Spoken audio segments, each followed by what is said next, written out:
the first question would be, what made you want to run for mayor of Jacksonville? I believe Jacksonville is a world-class city, and it just needs someone to help amplify that and help surface all individuals to show that it can do all the things that we know it can. And I believe I'm the person that can do that. But how does it feel going against like a heavyweight like Donald Deegan? Heavy to who?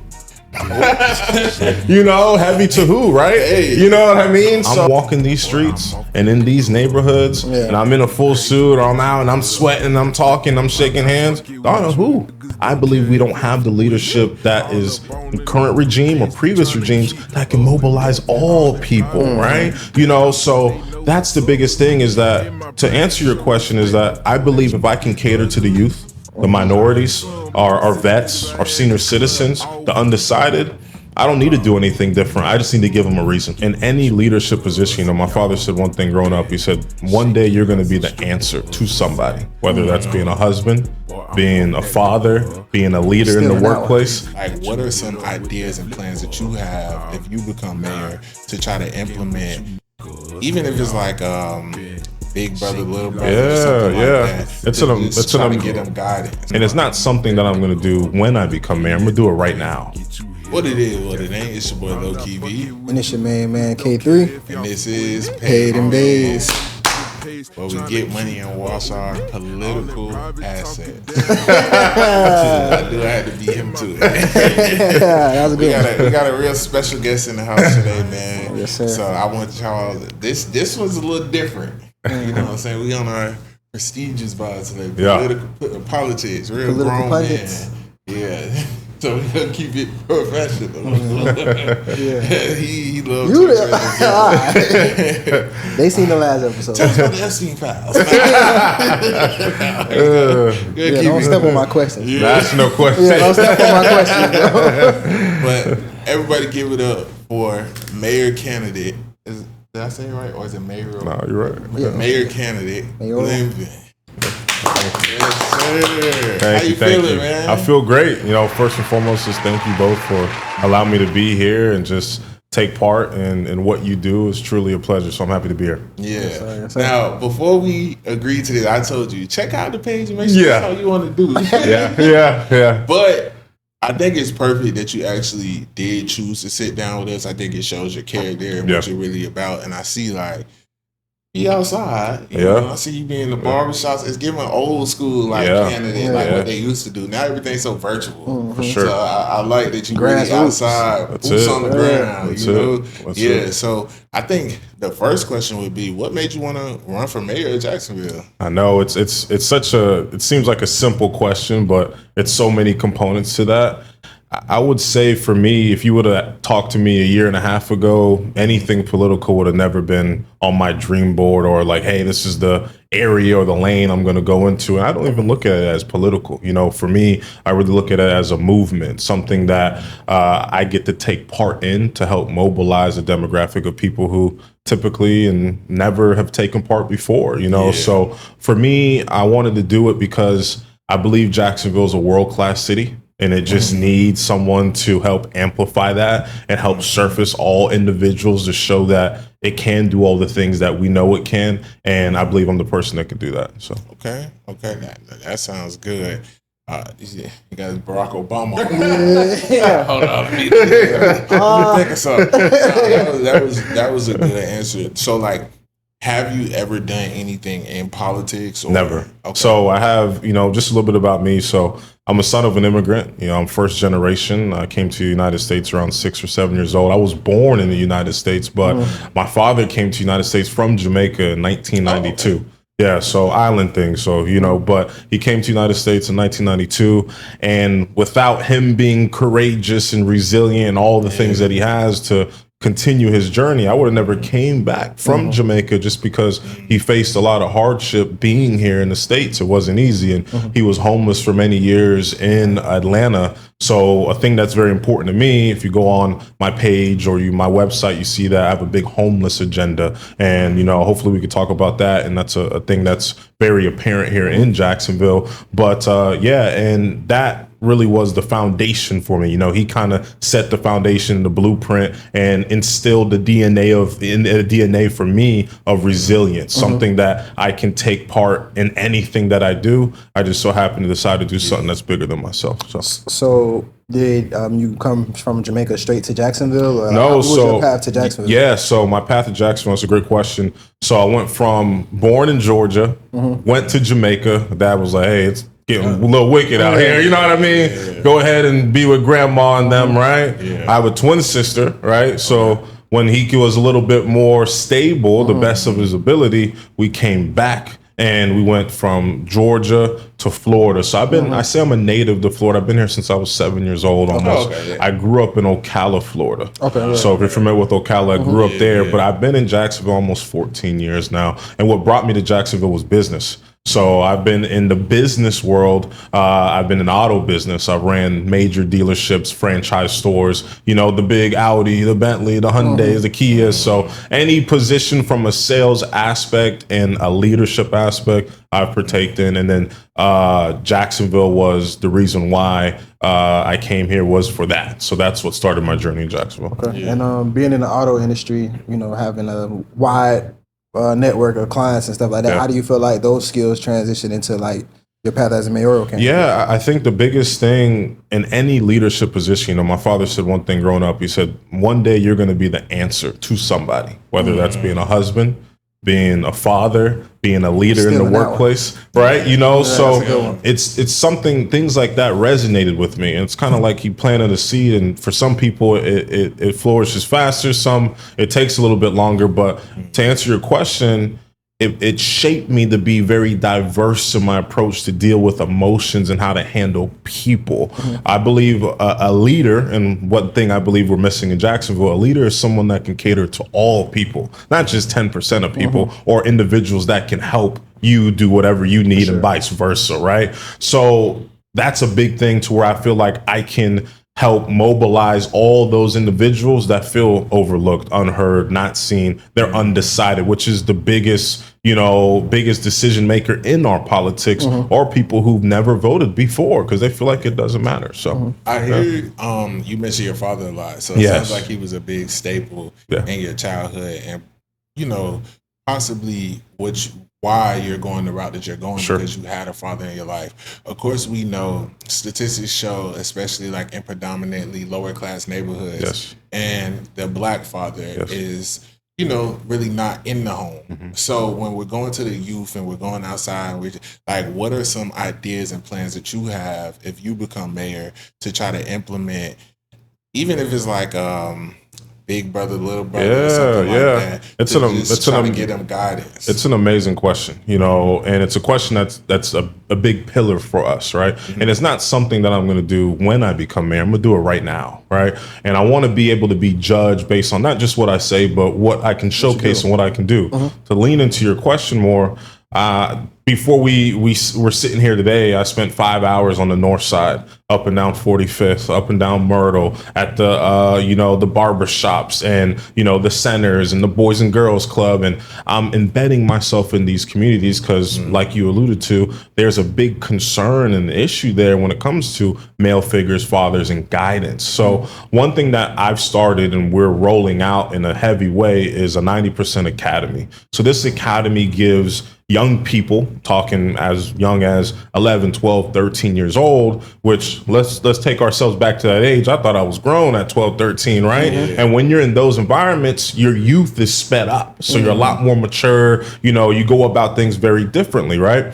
So these kids are smart and bright. And even now with the advancement of all the technology and what we have, it expedites it even more. So what we do in their lives now is going to shape them for what they will be when they're 17, 18 years old. So this academy is going to allow individuals like yourselves that can be youth leaders or older kids that are 17, 18, that are in the community to say, hey, listen, let me give you some guidance. You know, let me lean into you a little bit, because they're more willing to listen to that same voice. That's bro, that's from up the road, right? That's bro, that's his mom is so and so, they're kin to so, you know what I mean? Like, it's a different understanding at that point. Yeah, they'll see me and they'll hear me, but I want it to be understood on all levels, right? So I believe starting this academy is the first thing, and it's bringing community back. What's community? Community back in the day was family. I looked at you as my brother. You didn't have to be blood brother to me in that way, but I got your back. I got you, you know, and we're losing our way when it comes down to that. And the environments have almost hardened us to where, you know, it's everyone for themselves. So we're rolling out this academy. It's not just for the adolescents and the youth that are already in the environments, but also something I'm going to roll out to kids that are coming out of the juvenile detention centers. They give them a place to go to where they can get guidance. They can get a foundation that gives them a different perspective on how to look at things, because we know that the streets are undefeated. There is no wins, just losses. So you said something that stuck out to me too, that we're also passionate about, helping the homeless. 2 years ago, what was it, 2023, we did a feed the homeless for Thanksgiving. We fed like 130 homeless people. 150, but who's counting? Yeah, 150. I love that. And we actually partnered with the Claire White Mission. They let us use their facility to heat up the food and stuff. We all came together. We had our moms, our family. We set up all the tables.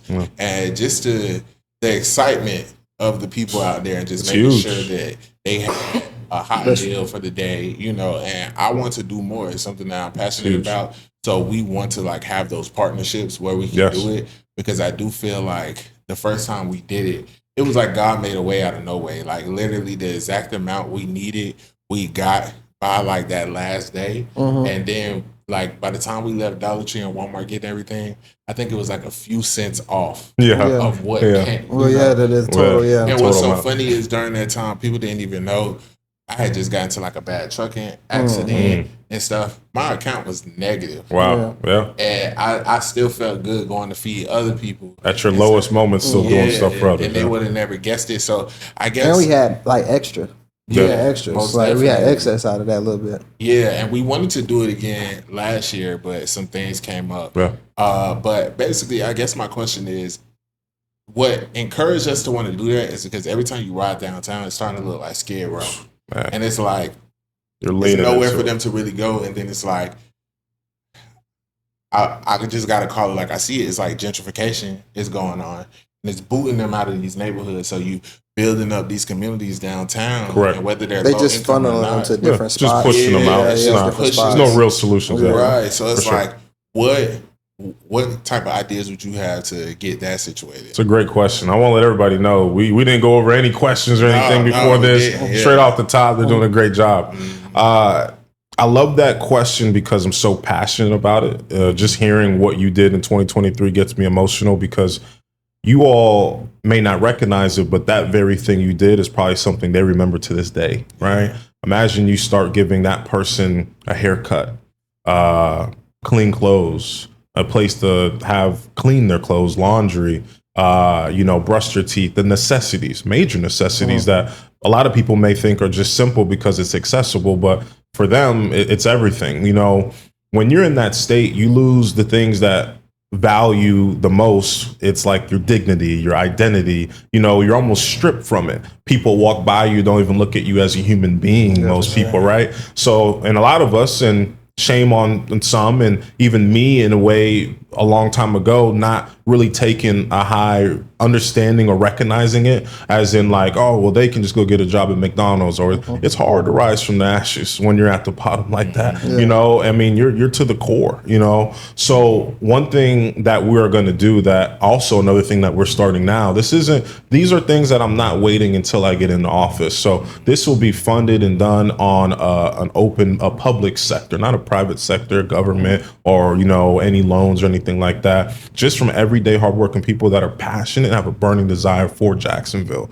So you talk about Skid Row and the visually homelessness issue we have downtown. I remember driving into Jacksonville 13 plus years ago, and downtown was one of the first areas I was driving to. I almost told my man to just turn this around, brother. You know what I mean? It was so bad. And it has gotten better. It has gotten better, but to your point, it's gotten better in a way to where we're not getting real solutions. We're just pushing out the issue, right? You just spread them out. Yeah. It's like, hey, we're going to make it illegal to be visibly homeless. Okay, well, they're going to run somewhere. They're not just going to, poof, be gone, right? So then it's like, well, we're going to pour $1 billion into downtown and we're going to build it up and that's going to get them off. They're just going to migrate somewhere else, right? So what I want to do, and this is kind of breaking news, this is something fresh I haven't really put out there everywhere just yet, but I'm teaming up with a nonprofit that's based out of Orlando. And what this nonprofit basically does currently, right, is they have stationary units that they implement in every major zip code. And I'm going to implement it in every major zip code in Jacksonville that has an openly visual homeless issue. The beach, downtown, the north side. We're going to basically put this unit here. Think of like an RV style setup in regards of the size and the makeup of it, right? We're going to have a cutout open shower, an a la carte system of you can get a shower, you can get a haircut, you can brush your teeth. If you don't have clean clothes, you're going to get clean clothes. You can wash your clothes here. We're going to assign you with the case manager. We're going to start the beginning stages of giving every single person out there their dignity back, their identity back, and it's not going to be something that's going to fix the problem right away. But when you drive downtown now and you see that big old RV and you see a line of hundreds of people down there, you're going to be like, man, something's going on. Something is changing. So we're going to help anybody that wants to help themselves, and I speak to the homeless daily. A lot of people are one paycheck away missing to be out there, right? So the very grace that you're hesitant about, and I'm speaking in general, to give somebody, remember, you might need it one day yourself, so to think in a way of having empathy. Where did that go, right? So this is something that we're actually going to be rolling out in the next 2 weeks and having a major event. And we're going to raise the funding for it. And it's going to be very important and interesting to see the turnout and the demand for it. And we're going to gauge everything. And I think it's going to be the beginning stages of something big for Jacksonville, to where you can see that there's real work being done in the city. So, wow, that's beautiful. Yeah. I want to shift the gears a little bit because I love the answers that we're getting so far. But this Paid N Bazed, we keep it real. So first I want to ask, what party are you under? So yeah, that's very important. So to line it up, okay. So I'm 31 years old, right? I'm not in any affiliation in a sense. I'm not a Republican. I'm not a Democrat. I'm an independent. So I believe that the days of just judging someone based on their affiliation are going away. And I want you to judge me based on who I am. Not, hey, this is Glenn Van Owen Jr., but what do I represent? What do I stand for? I'm traditional. What I mean by that is I have morals, principles, things that core values, things that represent who I am. Because when life squeezes you, or when you're in a leadership role and things get tough, these are the things you're going to lean on to make the correct decisions in the storm, right? So it's not about when everything is good. It's about when, God forbid, a young kid gets shot in Moncrief and a police officer thought he did something well, and I have to stand there and say and assess it and make tough decisions and, hold people accountable or, be there for the very city in those times, right? So it's in those moments where you're judged and you're shaped. But I'm an independent. I want people to judge me based on putting points on the scoreboard, executing and doing things to help empower all the people that make Jacksonville what it is. So for sure. So with you being a libertarian, well, I don't want to mislabel if you're not, but independent. Yes. Strategically speaking, with just like the probability in most elections or whatever of independence actually, coming through with the win and everything like that. Like, what are some of your strategies to kind of for sure. So history, really? I'll give you some quick examples. Jacksonville is very unique, right? As you all know, we're the largest city land-wise in the country. Sure. We have attributes about us that other cities just don't have, right? You can't duplicate it or add it anywhere else. We're just that unique. So one of the things that's even crazier is we have about 1.1, almost 1.2 million people that live in Jacksonville, okay? There's only about 680,000 that are registered to vote. we probably have the lowest numbers in the country when it comes to participation and turnout, right? I would say the scale is between 10 to 12%, 100, 120,000 or so. So that tells me, right, there's many undecided, there's many independent NPAs, Democrats and Republicans that are just not voting. So then you have to ask yourself why. And this is one of the reasons why I'm sitting in the seat talking to you all about this, is that I believe we don't have the leadership that is current regime or previous regimes that can mobilize all people, right? So that's the biggest thing, is that, to answer your question, is that I believe if I can cater to the youth, the minorities, our vets, our senior citizens, the undecided, I don't need to do anything different. I just need to give them a reason. That's it. Because they're already there. I also think that falls into the line of, like, even growing up, like, as a youth and even as a young black male, like, it just seemed like the importance of voting was always like the presidency, election. Right. I never really heard like city elections. Like, mayor. Correct. You know what I'm saying? Or even like when judges or just certain things I never seen like in our community people push. So I think now there's a big PSA for it. Local elections matter. They're actually more important. Correct. The big one that everybody thinks. But you feel it more. I will say, I'm not going to be a hypocrite. I sit on here all the time, and I let it be known I don't vote. Right. So, and the reason I don't vote is because of the things that I have seen in like politics, and I just think it's a lot of corruption. Yes. I voted before? Yes. Right. But historically, yes. So, but now having like, because me and you, we did a business deal, and you were really a man of your word and got everything done that I needed done. And I really appreciated that. Sir. So now this is my first time something is invoking in me that's like, okay, maybe I think I'm gonna have to vote. Because I personally, I get to personally because it's different.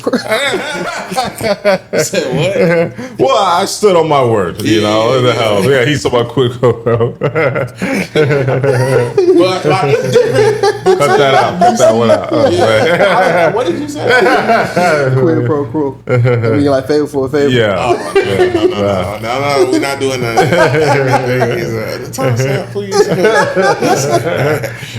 But this is like the first time where I'm like, okay, I would go out and vote because it feels like community. Yeah, it feels like community. It feels like somebody I know from around the way, but made it out. You know what I'm saying? Like that boy gonna be somebody. Can I say this to add to that? And I felt the same way. I'm not gonna sit here and lie and say, I've always been into politics. I've always voted. No, I come from the same environments a lot of the kids that are troubled come from, right? And I was built up and had to navigate and rise above and go through those environments. But what I've learned is, right, and I look back at the individuals that have come before us, people that were revolutionary in the space, Malcolm X, Martin Luther King, different things like that, right? They didn't have a choice, meaning their only choice was hardship. Hardship mean that they had to get up every day and go through the challenges of saying, hey, this is what we have to do. And it's not something that we may live in regards of this season, but someone else and generations will be able to indulge in. So I believe that if we don't have a plan for ourselves, right, someone else will have a plan for us. For sure. And if we don't do the things that are necessary now to do that, what will the future of my 6-year-old son will look like in 5 years and 10 years? It's on me. It's on me. And I would love to have a say-so in that. I would love to be an advocate for that. I would love to do all that I can to be able to shape that for him, right? So, please go ahead. I was going to say, but how does it feel going against like a heavyweight like Donna Deegan? Yeah. Because we know like... Heavy to who? Heavy to who, right? Hey. You know what I mean? So, but I feel like she had a rapport with people because of her news anchor background. Yeah, even though she had that scandal, I remember. Yeah, we get it. We turned it up. I remember that. She did before wrong. Let me chill. Hey, listen. Yeah, we were tight about that one. Hey. Yeah. But I just. Okay, like you said, heavy to who, but I do feel like she has like in the political world, in downtown and City Hall, Yes, she does. But when I'm walking these streets and in these neighborhoods and I'm in a full suit or I'm out and I'm sweating, I'm talking, I'm shaking hands, Donna, who? Right? Who? To the masses, who? Is it to the 10? Right. Is it to the 10% that she caters to? Or the ones that have always vote? Is that what's gonna bring real change to Jacksonville? Right? Is that what's gonna make us world class? You know? So to who, right? So I believe in going back to what I've said in the beginning, I'll be the one to be able to mobilize all people and the people that are the masses, like everyday people just like us. I call them the silent heroes, the ones that sacrifice, right? The ones that sacrifice for their kids, their husband, their wives. They're not famous. They're not in the paper. They don't have a lot of Instagram followers, but they fight the good fight. And those are the ones that I'm going to show up for. So, for sure. We talked about homelessness and youth. So give us like 3 other points that you feel like you can so you touched on, 2 of the big ones. I would, if I can, there's business owners here in this room, economic growth. Economically, I believe small businesses are going to be the heartbeat of a city like Jacksonville. We're healthy when it comes to a fiscal standpoint and a budget standpoint. And I think it could be even more if we pour into the development and the evolution of small businesses. If I can give you an example, if you go through the north side of Jacksonville, right? Or you drive through a lot of Jacksonville, you see a lot of open commercial real estate, a lot of buildings that are vacant, open for lease. So in my eyes, my business mind gets running, right? That being open and vacant does nothing for anyone, right? So me deploying or putting someone there and helping that individual be as successful as they can helps not just them and them being able to employ people, but the city of Jacksonville. So I have a plan to where what I would do is calculate and look at certain zip codes that have the highest numbers of, vacancy when it comes to commercial real estate and buildings. And what I'll do is say, hey, listen, if you open up a business in these areas and you live in Jacksonville, you're from Jacksonville, right? This is the city you live and you love. I'm going to go ahead and exonerate your first year of expenses when it comes to your rent, utilities, things like that, because now it's going to take that one person that says, man, I want to open up my own barbershop. And, it may not even be crazy expensive, but to that person, it's a lot. They got to put, who knows, a lot on the line with their family and everything. So if you have that alleviated completely and say, hey, I got the full runway to be all that I can be, my job is to position you to be successful, because in the long run, it's going to pour back into the city. Gotcha. Yeah, I definitely agree with that. And it was something you hit on earlier a little bit when you were talking about the youth and you were talking about like police shootings and stuff. Yes. And that is something like we're really adamant about here. Yeah. And we advocate for. We've even gotten backlash for a clip that we posted before about TK Kravitz and Waters. TK Kravitz. No, okay. Now I'm picturing with the Lenny Kravitz outfit. No, that's a TK Kravitz. He do real. I'm tripping. TK Waters, my bad. But that was crazy. The scene thought that was planned, though. Yeah, no. TK Waters, I feel like in the black community, there's a disconnect with him and us. Yeah. And I've expressed on here before, I feel like when there is some type of police brutality and there's an outpour of people from the society, like from the community, expressing how hurt we are or trying to get the problem solved, he's so quick to jump and defend his officers versus keeping a neutral ground until the investigation is over. And it doesn't make us feel safe. It doesn't make me feel safe as a young black man. It doesn't make me feel safe about my nephew who just turned 19 and he gets pulled over and racially profiled. It doesn't make me feel safe about my brothers when they outside. So what could be done to make that relationship better? It's a great question. And one of the things that has allowed me to be on a level playing field when it comes to that is when I look at you, I see me and vice versa.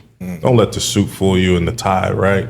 If I get pulled over in a tank top, just leaving the gym and, there's uncertainty there, it can go a lot of ways.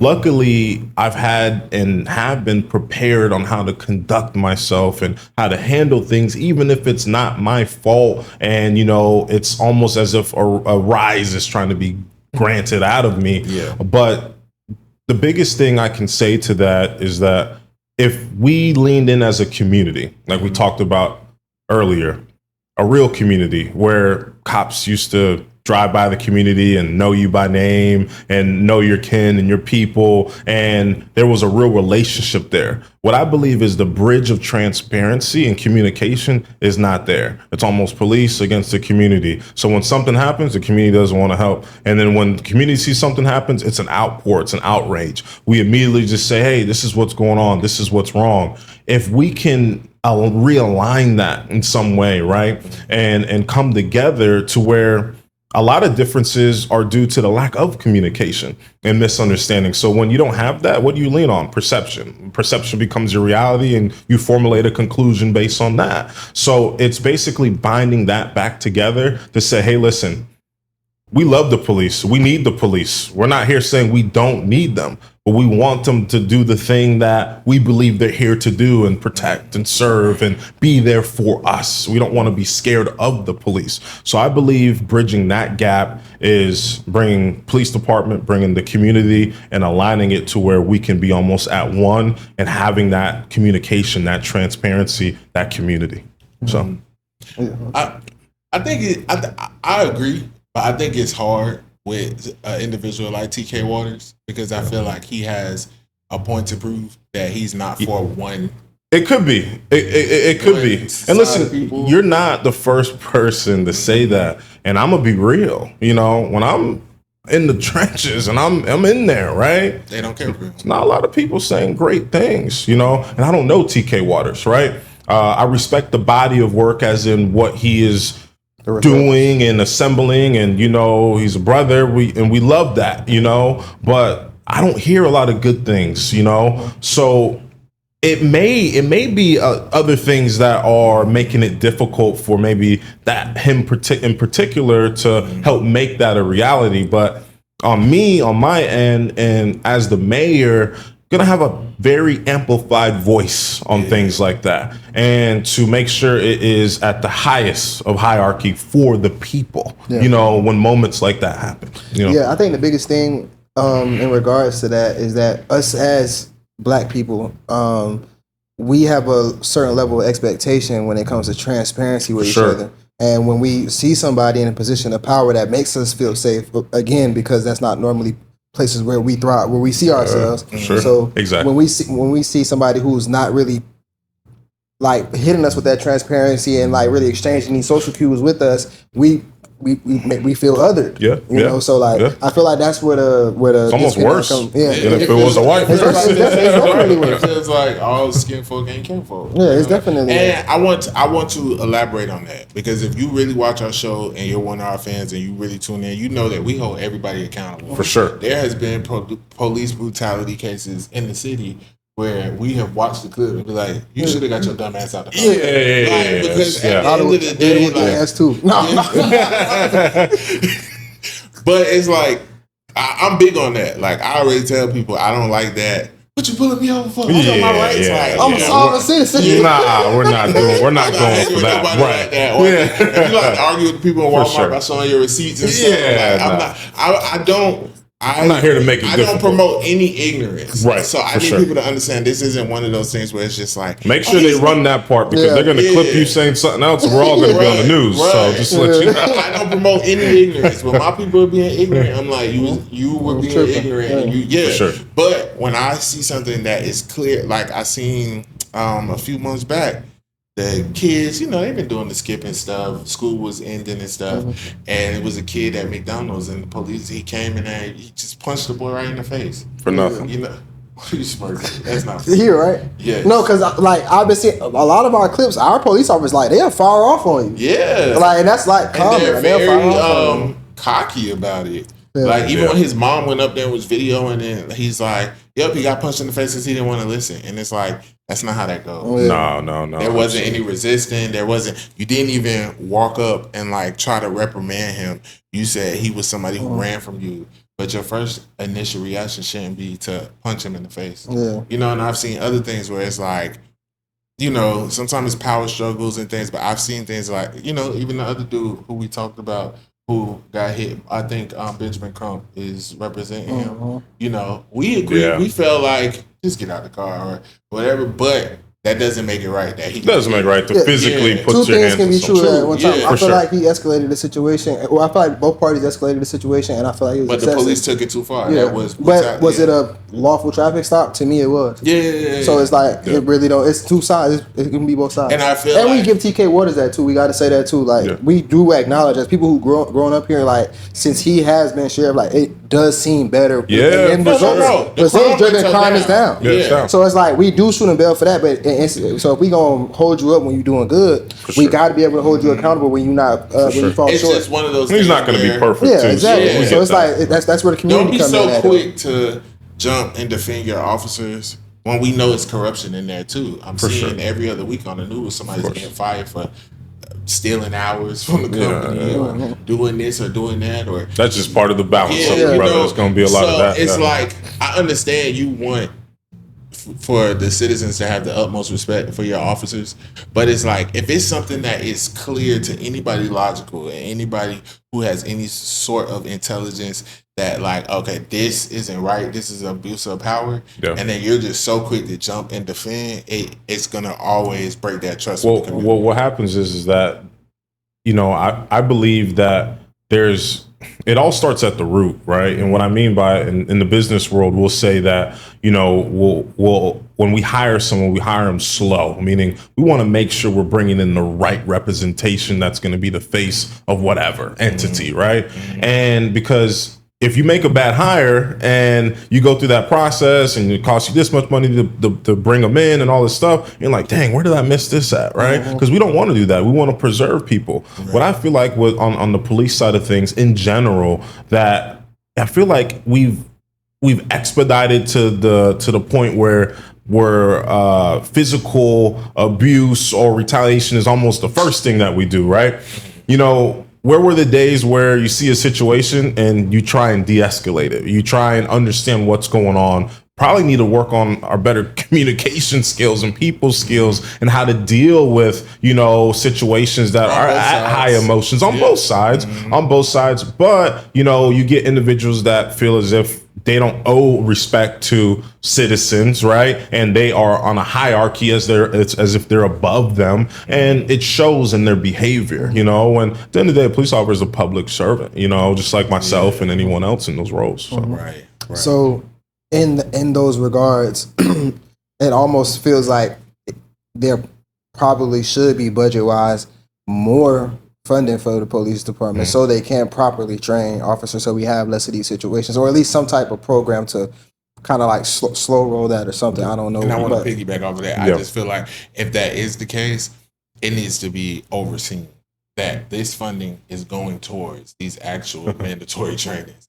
Well, yeah, I guess I'll just jump into it. I mean, Jacksonville has a lot of corruption in regards of, you know, funds and the allocation of funds. Like I said, we don't have a money problem. We have an allocation problem, a fraud problem, like, hey, money's been spent, we don't know what it's going on, and a waste problem, right? These are the things you look at when you walk into a business, right? What could some of that money that's been wasted, fraud, or whatever the case may be, have done for our homeless issue, for our affordability issue, for programs you want to do for, you know, tremendous amount, right? So that is huge. I'm all for funding the police, making sure they have everything that they need so that they can do their job at the highest level and protect every working class citizen here in Jacksonville. I believe not only do we need to do that, we need to properly assess who we're hiring, not just, you know, pass them off of a running test and pull-ups and push-ups.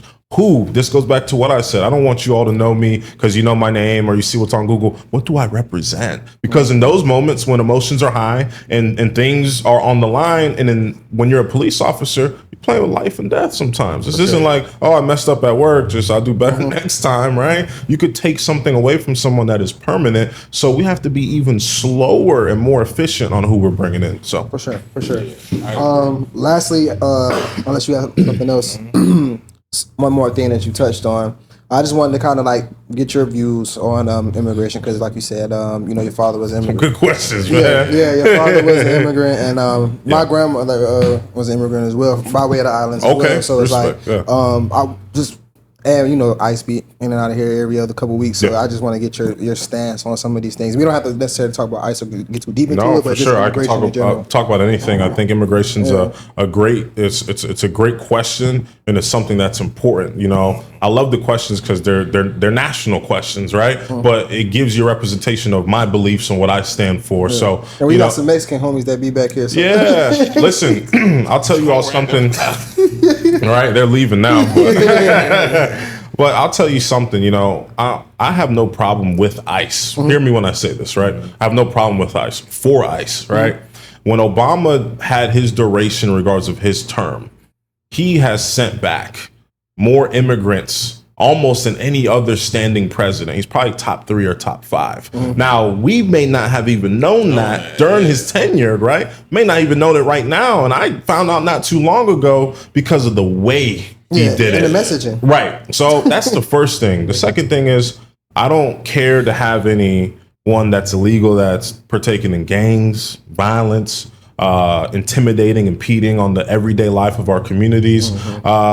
They got to go, right? My father came here and did all the right things to come here. I had to go sit in Jamaica and allow him the opportunity to do that so I can come back here. And he was stable. So there's a way to do it. And if you do it that way, America's a place where you can be all that you want to be and you aspire and desire to be when you do it the right way, you know. But, and to also answer the flip end of that question, I don't believe in snatching Miss Donna, who's been here all her life since she's 4 or 5 years old. That's a baker in the back. That's hardworking. That pays her taxes. That votes and does all these things when she's not falling in the category that they say they were going to do and they were going to apprehend. Right. So that's my stance on it. You know. Yeah, I definitely agree. Like, I'm not gonna say I'm a supporter of ICE, but I don't see anything wrong with if somebody got here illegally. It's just like when I travel. I gotta have my passport. I gotta have this. I gotta have that. Yeah, like, we need an agency to govern these things. It's just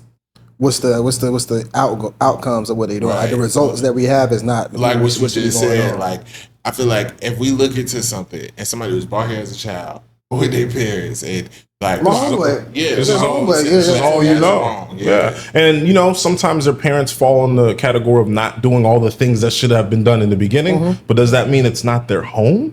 Right? You know? So when you look at the body of work of he or she and they do all the right things, they go to school, they go do a job, they work hard, they should just be sent back. It's a very tough question. And I may be wrong, but like, you know, it used to be like to where if you was born here or certain things that you were a citizen and you had these certain rights. I know like there's a difference if you came here as a young child, but if you went throughout school, like what was it, like DACA or something like that? DACA. Like, I believe Trump pulled DACA. Yeah, that's what I'm saying. So it's like to have something that 2 years ago you was perfectly fine, and then now something just went into effect, and then now your whole livelihood and your life is in. That's crazy. Yeah. I think it was promoted to be geared towards the violence and the drugs and the crime, and you know that amplified the desire to stand behind it, and me just knowing what it represents and what it's for. Absolutely. But the execution of what's actually happening at a high level, you can't be silent to also, right? And I'd be wrong to do that. I may upset some of my Republican friends, and you know my Democrats understand that, but that's why I play a stance of reality. I play a stance of what makes sense and values, not affiliation. A lot of people are in positions where they have to just side with certain things because it's the affiliation of what they represent, not me. And that's a big difference of what you're going to get, you know? So and I think at the end of the day, you still have to represent everybody. Like, as bad as we would want you to go in there and be like, reparations. It's all people. You have to make everybody feel safe. You have to appeal to everybody. You know, I think from the community, we just want to feel like we have somebody in there representing us. Yeah, when you go home at night and you're busting your butt, working 10, 12 hours a day, raising a family, doing all the right things, you don't want to lay your head down at night and talk yourself into a way of saying, you know what? This person actually does have my best interest. They're going to do all that they can for me. You don't want to have to do that. You want to know that, hey, he or she may not be able to do all things, but they're going to do the damn best to make sure that I can be all that I can be in the city that I give my all to also. And that's what we need to do. Yeah. And lastly, before we go, we're not gonna say if. When you win, let's go. Can we do something about these damn roads? Let's go. I know. It's ridiculous. Yeah, the roads are horrible. It's like they're doing construction everywhere, every day, and I don't see any improvement. Yeah, that's crazy. I tell you what, it goes over my head when I say, hey, we're gonna do construction here. We're gonna build this. See you in 10 years. I mean, the urgency and the development of it is just it's to the point where it don't matter what time you go somewhere in Jacksonville, it's always traffic. Yeah, for sure. It's getting bad. I got you. I got you. Feel like Atlanta. I'm like, what's going on? We're only going to keep growing, so people want to come here. Oh, lastly, before we let you go, you said you was your pops from Jamaica. What's the best Jamaican restaurant in the city? Man, I'm still open to some strong suggestions because I'm really trying to find something authentic, something family based. Like you walk in and it's and no offense, but real Jamaican sense of people back there. I say top 3 would be like Island Tropic, Spices, and Ballers. Spices is great. I go to Spices. I like Caribbean Paradise. Spices fell out. Caribbean Paradise. What is that? On Dunn next to. They're good too. Yeah, and they Jamaican. But I've been trying. There's one on Beach Boulevard that's good too. Oh yeah, I heard Ballers. I heard that is good too. Yeah. Okay. Well, next time you come, we're gonna put you on. Let's do it. Next time you come, you gotta let us know. And before we let you go, this is Paid N Bazed, of course, where we get money and talk about hygiene. What's a hygiene tip you got for the people? Man, hygiene tip, I have a beard, you know what I mean? That's one thing. So keeping that clean and, being mindful of that is huge, Some food can get stuck. Yeah, so I got my little James Harden on. So being mindful of that, every day. Okay, that was good, man. Yeah. So bro, it was a pleasure you coming out. Man, I appreciate you coming to do this. Hope you all enjoyed it. I know political stuff. You are our first politician we had on. Let's go. Yeah, we've been talking bad about politicians. That was actually like my major in school. So like I used to talk about that shit. Yeah. Well, as far as like I don't like what's going on. That's why I had kind of shifted. But like it's always interesting to talk about. Right. We done went semi-viral before arguing about Trump and Obama. That was a hill. That's a hill I probably won't die on no more. Me screaming on camera, Obama ain't doing that for black people. They clipped me up like that. What's going on? Like this guy.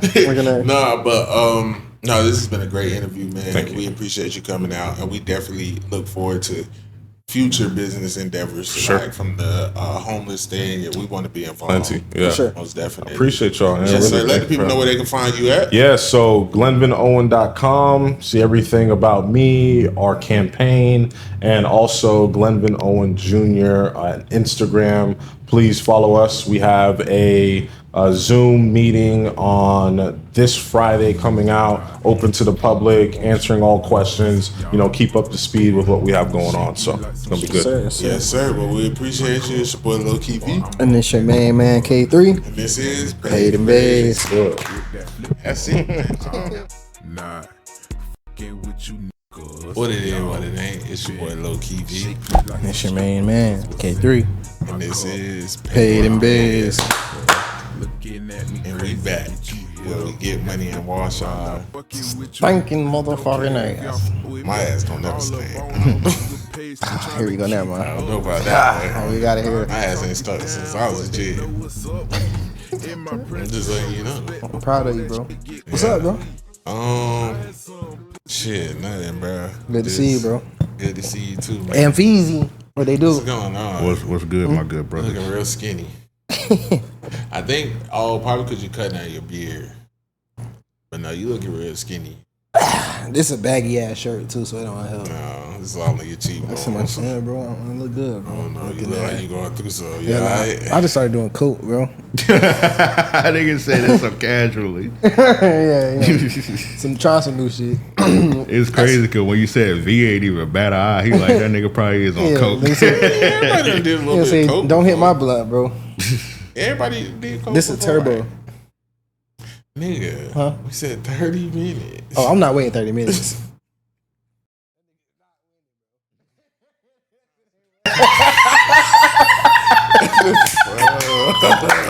I'm not waiting 30 minutes to swallow my blood. No, we're not doing it. I'll give him 10.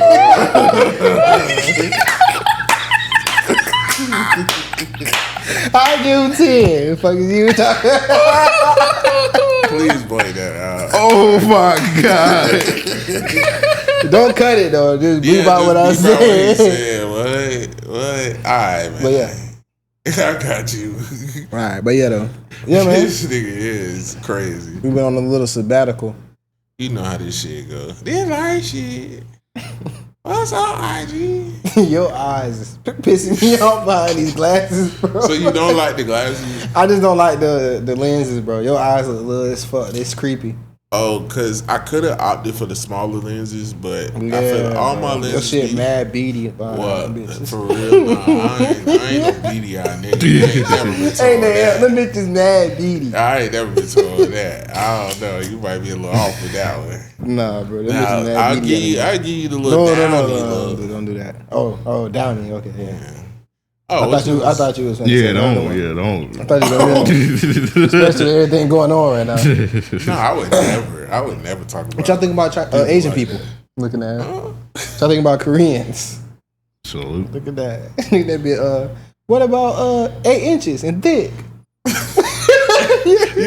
That was like, what was that about? Maybe, Nigga was like, I just lost my daughter. wife. Or some shit. 21 years faithful. I just lost my 13-year-old daughter. Just committed suicide. She ran a 6-minute mile at 12, faster than me. But you like scrawny guys. Who said that? You never see that? No, what is that? The nigga on the beach, bro. They was doing like a YouTube video, and she was like, "What's your type?" And they had a First nigga of all, like this nigga buff. look like Larry the Lobster. And then I ain't never just seen rolled that. up. No, I got to show And you, the nigga bro. like, so she was like, I like scrawny guys. Like, she wasn't fucking with him, a little white girl. And he just got bad as fuck. 'Cause he was Started buff as fuck. trauma dumping. But the trauma dump started with, how about 8 inches thick? How about 8 inches and thick? I ain't never seen that. His daughter committed suicide. That's what he said. Yeah. All right. He said 2 weeks ago, I'm like, why are you out Y'all here? like bodybuilders? Bodybuilders? I like skinny, scrawny guys. How about multimillionaires? How about 8 inches and thick? How about talented? How about loving and respectful? I lost my wife 10 weeks ago. 21 That's a years faithful. voiceover. That ain't. My Got daughter a committed video suicide on it, 3 weeks ago. Oh shit, 13. She was faster than me at 12, and I run a 6-minute mile. My testimony, I'm nothing but pure. Ask if you want to be in a YouTube channel, and you like scrawny guys. I know you got trauma dump on us like that, damn. Jeez. So He he had Roy Rage. he said he lost his wife and his daughter. No, you gotta see the real video. Yeah, no, the video was right there. I mean, though. it was Like, under. I want you to hear his voice. He was like, how about 8 inches thick? Like, it was like, Nah, that nigga was tweaking. Yeah. And she ain't give a fuck. She talking about, damn, I know he's gonna trauma dump on us the like only that. one that taught that one is with the conservative girl. I mean, no, the conservative. I don't know the nigga from the far right, and it was like a Starbucks barista type of bitch, and they was arguing, and she was like, and he was in the car. She was like, you're bald, sweetie. Oh yeah, I yeah, seen yeah. that. He was I ready seen to kill her ass. That shit He was ready to kill his. Oh yeah, she was like, "Oh, poor baby." Yeah, he was. I seen that. Nigga was one. finna break Yeah, her. he was finna. Yeah. I was like, damn, niggas really be About going that through ball when they shit. bald. That shit Okay. crazy. Piece of ass up. But yeah, man. Shit, let's get right into it. You know what I'm saying? We had some shit going on, but we back at it. We back and we better, man. So we're gonna start dropping more like we supposed to. We just had some real life shit going on. Hey, we're gonna get these clips going too. Yeah, that I don't too. know what's going on with the That clips. too. We're gonna get these clips going. I don't know. Everybody just been slipping. Yeah, y'all gonna take what y'all. Nah, look at that. They telling the fans they gonna take what we pull out. We really throwing shots at him. It's his fault, y'all. Dang. All his fault. Shout out to my Knicks for winning the championship, bro. So Like the best shit. Transition into Yeah, the best shit that ever happened to me in my life outside of my son being born just happened in the last couple weeks. New York is acting like every New Yorker I know is just acting like that is like the be all. Yeah, bro. Like hero. I'm like content like with basketball for the rest of my life. Like I don't. So this ain't first time winning ever. Nah, but since 1973, So ever, pretty much. that's a long time, bro. Yeah, that's what I'm saying. Because basketball wasn't. But going before on that, we much won. before that. We won a couple years before that, and then those were our only two. So this only our third time winning.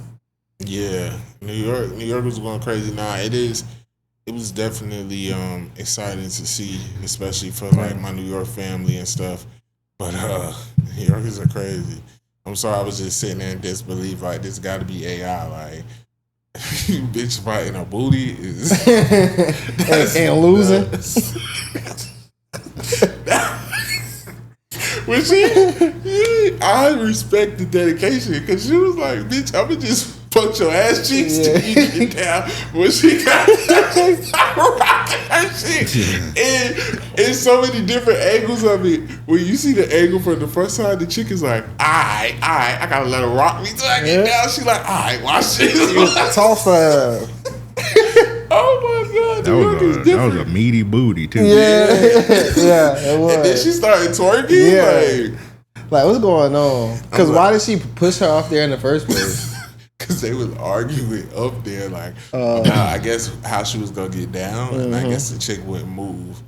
She got a few little bops in from the back of the head, but once Big Mama came, she got her handle. She slung the fuck out of her. Yeah, move, bitch. Yeah, that was nuts. But that's New York. They try to make it seem like Florida's so crazy. I think New York got us beat by a little bit. Yeah, because in New York, you got to realize it's like more jam packed. It's smaller. Everybody closer together, so it's like you see more of the crazy shit. You know what I'm saying? I feel like out here it's so spread out. You got to like know what's going on. Like me and my old lady, we've been watching a lot of like crime documentaries and murder mysteries. And this one channel, bro, half of the stories be from Jacksonville. We'd be like, when did this happen? We never heard about this. And it'd be crazy shit. Like this one chick lost custody of her daughter and kidnapped her from the sister who had custody. Police had already been over there. She kept going back. And then she wound up like going on a high-speed chase for 30 miles with the police and then went into like, it looked like it was near JTB. Like a river, not a riverbank, a pond.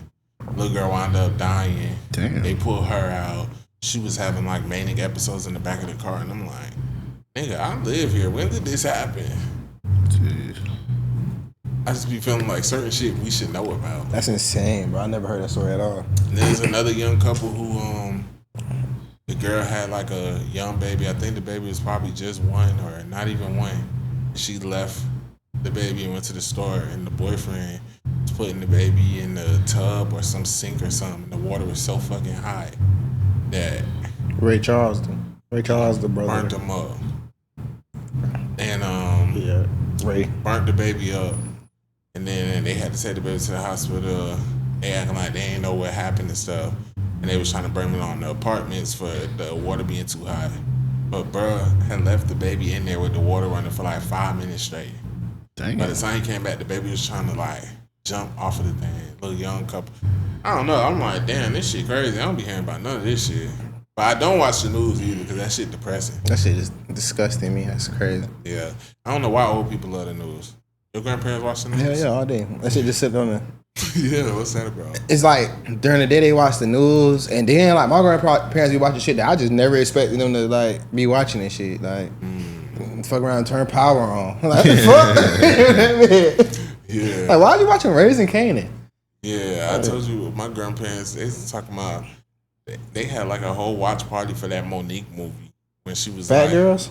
No, when she was the crazy, she was like, girl, fuck you. Oh, no, that the was crazy you. lady. Or you said your My grandma did too. Oh, no. Okay, that was you. Yeah. Yeah. Well, that shit was horrible. I know something about somebody grandma had a watch party for that movie. That shit was horrible. Though. It was a good movie. I will give it that. I ain't jacking that. Pause. Did you watch it? Yeah, I was there. I was mad as fuck that shit was on TV. Did you watch it, El? I watched it because my grandma was so excited about it. I gave it a chance, and I just like I was just. What was it on Netflix? Cool. Nah, that bit was on. I don't know. That bit wasn't even on Tubi. That bit, I think it was BT Plus. That shit was on. That was shit like was on Crackle. Crackle. Girl, fuck you. That shit was wild. Monique do sometimes just taking any type of roles, but it was a Lee Daniels movie, so. And I think that was like their first time coming back together after the Precious shit. That shit, anyone didn't do Precious numbers though. Nah. But my thing about Precious was already a written book, so it was a fan base there. And number two, like Precious is just one of the movies you only watch like one time. Like I don't get why people always watch Precious. Yeah, okay. Let's talk about Precious. Do you think Precious was good or bad for the fat community? Like, what's the real shit though? Like, do you think Precious? Like, what do you think it did for the image for like? Yeah, I think more so big women. I don't know. Do we say big women? Yeah, because like then it turned into like fat women, especially if they got darker skin. Like the first is like, shut up, Precious. Like yeah, it turned into that. Yeah, or like I remember my dad was, or Respucia. Yeah, Respucia was one. But who a good fat girl influence? Oh no, I'm going to tell you something about your dad first. Then we go to the like fat girl like. Oh okay. No, I was just gonna say like my dad was dating somebody one time, and he sent a picture. She was a bigger woman. She was dark skinned, and Nisha didn't know that she was in the room. And he's just like, ew, Daddy, she look like Precious. And he was on FaceTime. He was like, no, she down. That's funny. And she was in the background. She was like, what she say I look like? Like. Your mama look like nah smoke. Yeah, no, it would have been. Like, hold on, but yeah, no, I do feel like it just became one of those like running jokes things. Cause that scene was funny when she ran out with the chicken bucket. Yeah, bro, am I tripping or like I thought this is gonna sound crazy because it didn't happen because I watched the movie, but is it a Mandela effect to where like. I thought on Precious, like Monique made Precious eat her coochie. She did. I seen them talking about that recently on Twitter. I know she was doing something. But I watched the movie and that didn't happen. I watched it recently and that scene on TV. They might have cut it out. It couldn't have been TV. I don't know. It happened. Like they don't show it. They didn't show it. Like it alluded to. She just be like, come make mama feel good. Yeah. Okay. And it's like, oh, okay. Okay, so that's something that was quick that I could have blinked and not seen. I seen on Twitter they were saying like. Oh, like wasn't she making her eat her pussy and stuff? Everybody's like, duh. It is like, but I always assumed she was just in that bitch DJing. I thought like she was just making her rub her out. Like why would she do that? She could do that herself. I don't know. I guess my mind just don't go so sick that I would think a mother would make their daughter eat their pussy. Yeah, now that I think about it, it didn't necessarily say she ate her pussy. It just said it just like made her feel good. So we don't know what she could have been doing. Been just holding. But just logically though, if you want somebody to make you feel good, you're gonna get some head, not a hand job. Yeah. I mean, it depends. Yeah, we gotta read the book. I just can't think that far that a mom would actually like make her daughter eat her pussy, bro. Did you? I just had a crazy. My truth of thoughts today is nuts. I'm not. But did y'all know that's like a series of books? So like one day I went on YouTube and I had one on somebody's YouTube channel, and they like broke down like Lemony Snicket. Yeah, they broke down like the second book, and like one of Precious' son. It's like about Precious' son. Oh. And bro was like a serial rapist. Like bro was going crazy. Like he was like a serial killer in the other book. I mean, I could believe that. Look at his mom and dad. Look at his story. Yeah. I feel like them type of demons is passed down through like because his dad rapist. They be saying genetics and shit. I feel like them be demons, bro. Them be familiar spirits. Yeah. Precious was a good movie, but you said big women influences. Yeah, like who was I definitely think Lizzo's one. Like, love her or hate her. You know how I feel. Who else? Monique has always been one. No, my bad. Let me rephrase the question. Because when you said Lizzo, that's why I look like that. Big women sex symbols. Oh, Jill Scott. Okay. Jill Scott for sure. Got anybody else? Well, one was Lizzo until she got them allegations and she done flopped. Yeah. What you mean? You remember she had them allegations? They said she was wilding on tour. She was making like she was like making people like play with dildos and all that different sex toys and whatnot. But niggas really wanted to fuck Lizzo? Right. Well, she was like a inspiration. I feel like she was an inspiration to big women. Yeah, to big women. Yeah, I do. I feel like back in the day, Nikki Parker was. Yeah. I feel like more so Nikki Parker than Monique. And I know that sounds crazy. No, facts. Because they're two separate. Nikki Parker is a character. In hindsight, Monique was slappable. Yeah, no, Monique, good looking woman, always. But during those, Monique was the first woman I seen on TV that the representation made me like. It made me feel like in a world that teaches that, like the way my mom looked isn't like the beauty standard. Monique, like a bigger black woman, you know. Monique is like the first person who I used to compare to my mom. Like, yeah, if she can be on top, like anybody, I know that's not crazy. Anybody can. I'm just saying, like, because Monique she was pretty. Yeah, super pretty. Skin was pretty, always moisturized, hair was nice fly, lips. nice whatever. Kim too. Pretty eyes. Kim was chunky. Who's Kim? What I'm saying? Oh yeah. The daughter, Kim was a good look. You know. No, she was bad. Yeah, she wasn't big though. Was Missy Elliott one? No. We switched it to sex symbols. Oh, sex symbols. Don't piss me off.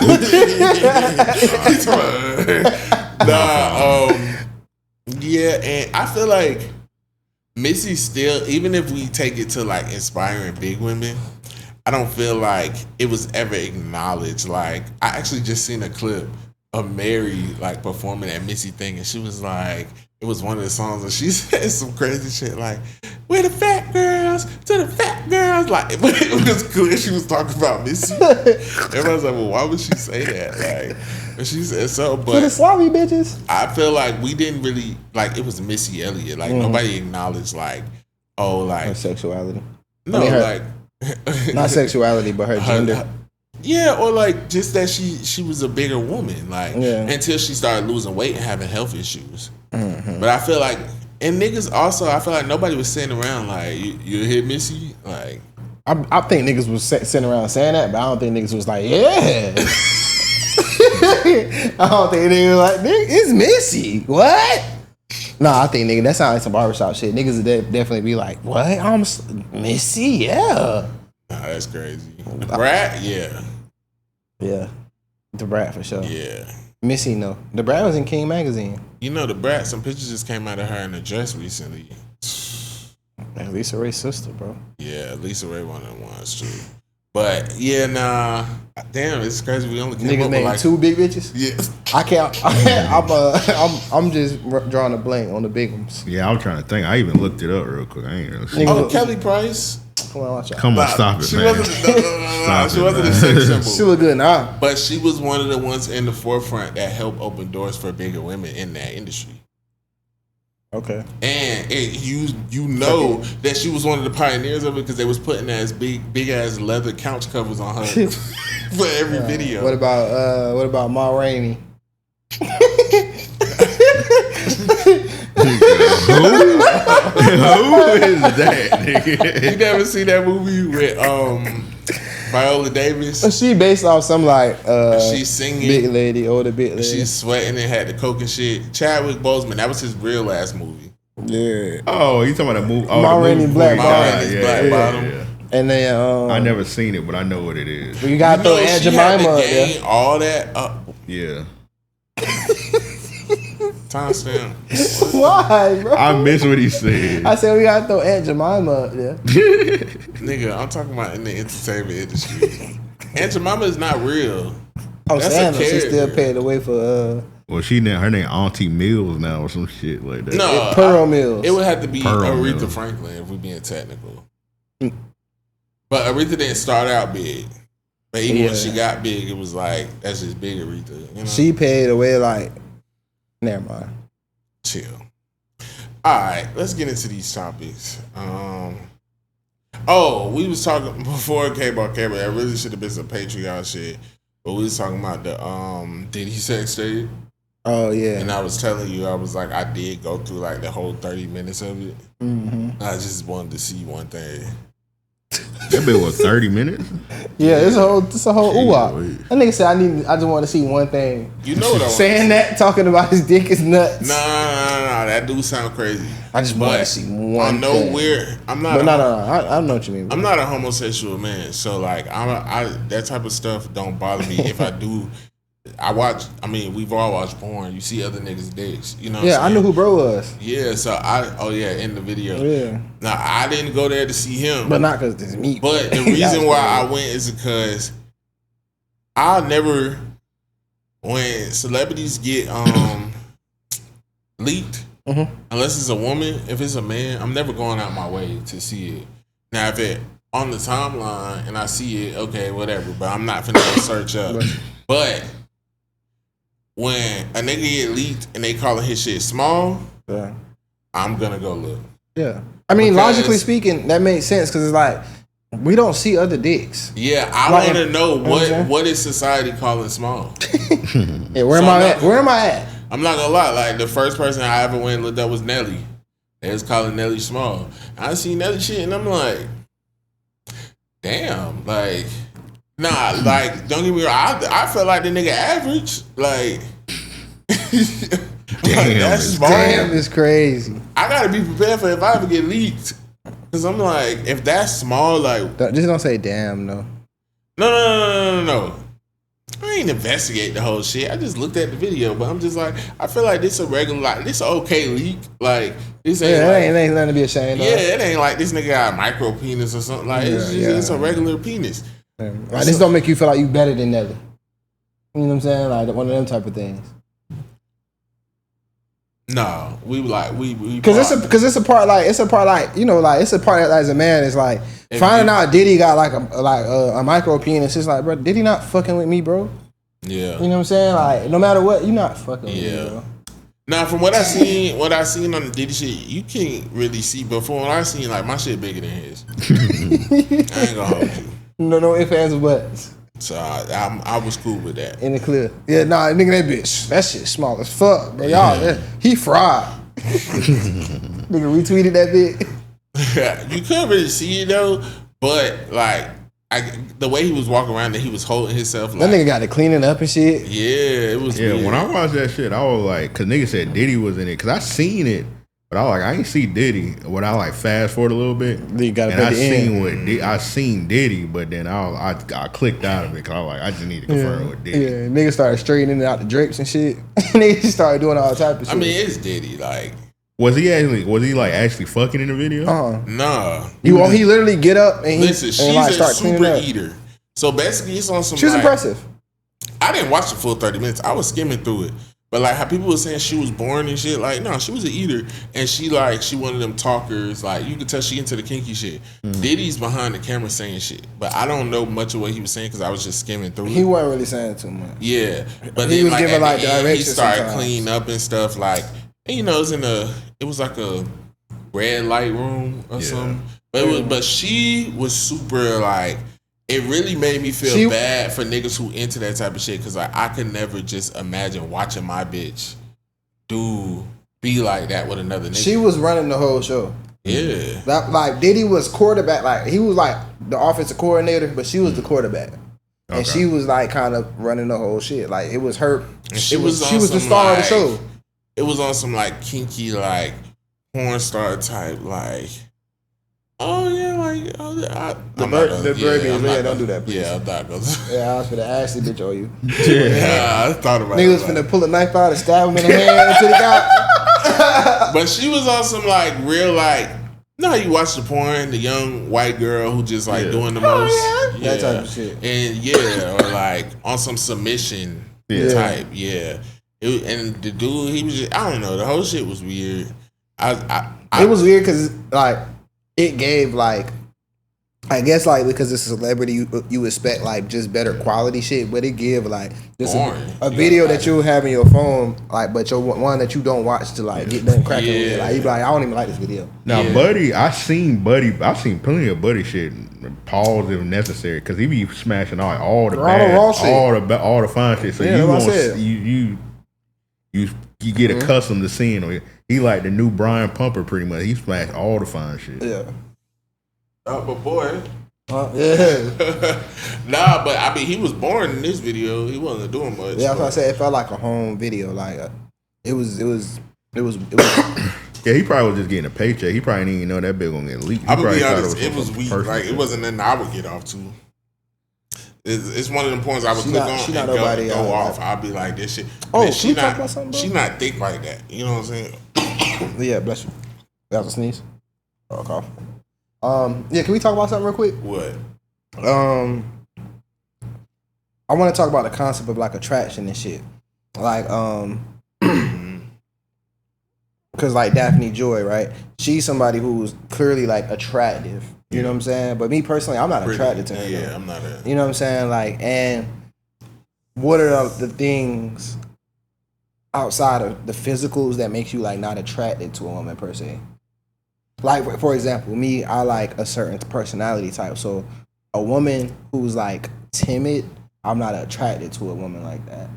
Oh, I like a timid woman. If she just always timid, act like she can't open up, that's gonna annoy me. But I like a timid woman. I like a very feminine woman without like anything masculine.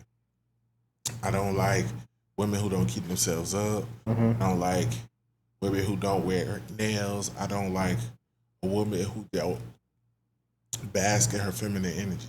Like, that's a big turn off for me. Anything that you do that I feel like is too masculine, I can't get with it. Yeah. And I'm talking about like smoking cigarettes, deep voice or very boisterous. Yeah. I feel like saying certain curse words or like saying certain shit like is a turn off too, of course. Like just how you. My girl tells me that she hate when I say motherfucker.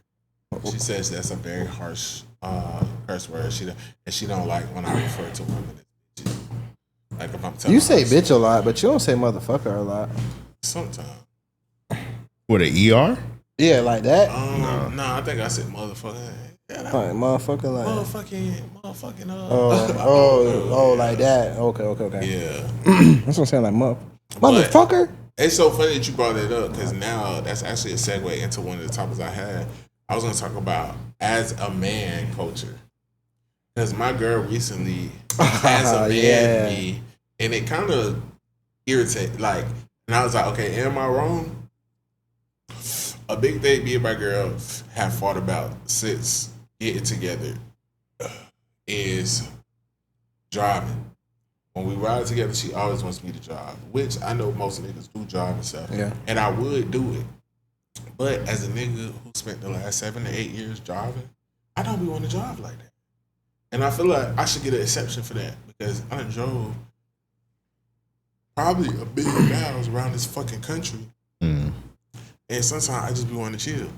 Yeah. I don't always want to drive. I don't have a problem with driving sometimes, but I don't always want to drive. Yeah. And me and her have gotten into like big fights about me not wanting to drive. Yeah. And then the other day when we was leaving, she's like, because I think we was going to pick my car up from the dealership. She's like, I was like, you driving? She's like, no. She's like, I'm like, shit, I don't feel like driving. She's like, I just feel like as a man, I just don't be understanding how you don't want to drive. How do y'all feel about that? I agree. I'm wrong? Yeah, you wrong. I told you that. Remember we was outside? What'd you say? I said, yeah, you wrong. Yeah, remember I told you when we was outside? I was like, what the fuck? Why you not driving, bro? He was like, and you said that same shit. And like, I'm like, I mean, I understand where you coming from, but that's like if your girl was a chef and she not cooking. Like you'd be like, what the fuck? Well, you see how I ain't just driving in general. You see how I presented it. Clearly, there was introspection there. I didn't present it like, bro, she be tripping. I was like, am I wrong? Because I had to question myself, like, well, damn, am I wrong? But a nigga got to drive every place, every time. Not every place, every time, but you should be driving like 95% of the time, bro. Yeah. I feel like I do drive 95% of the time. I feel like anytime I don't want to drive, it's a problem. Anytime that I've seen y'all together, though, she's been driving.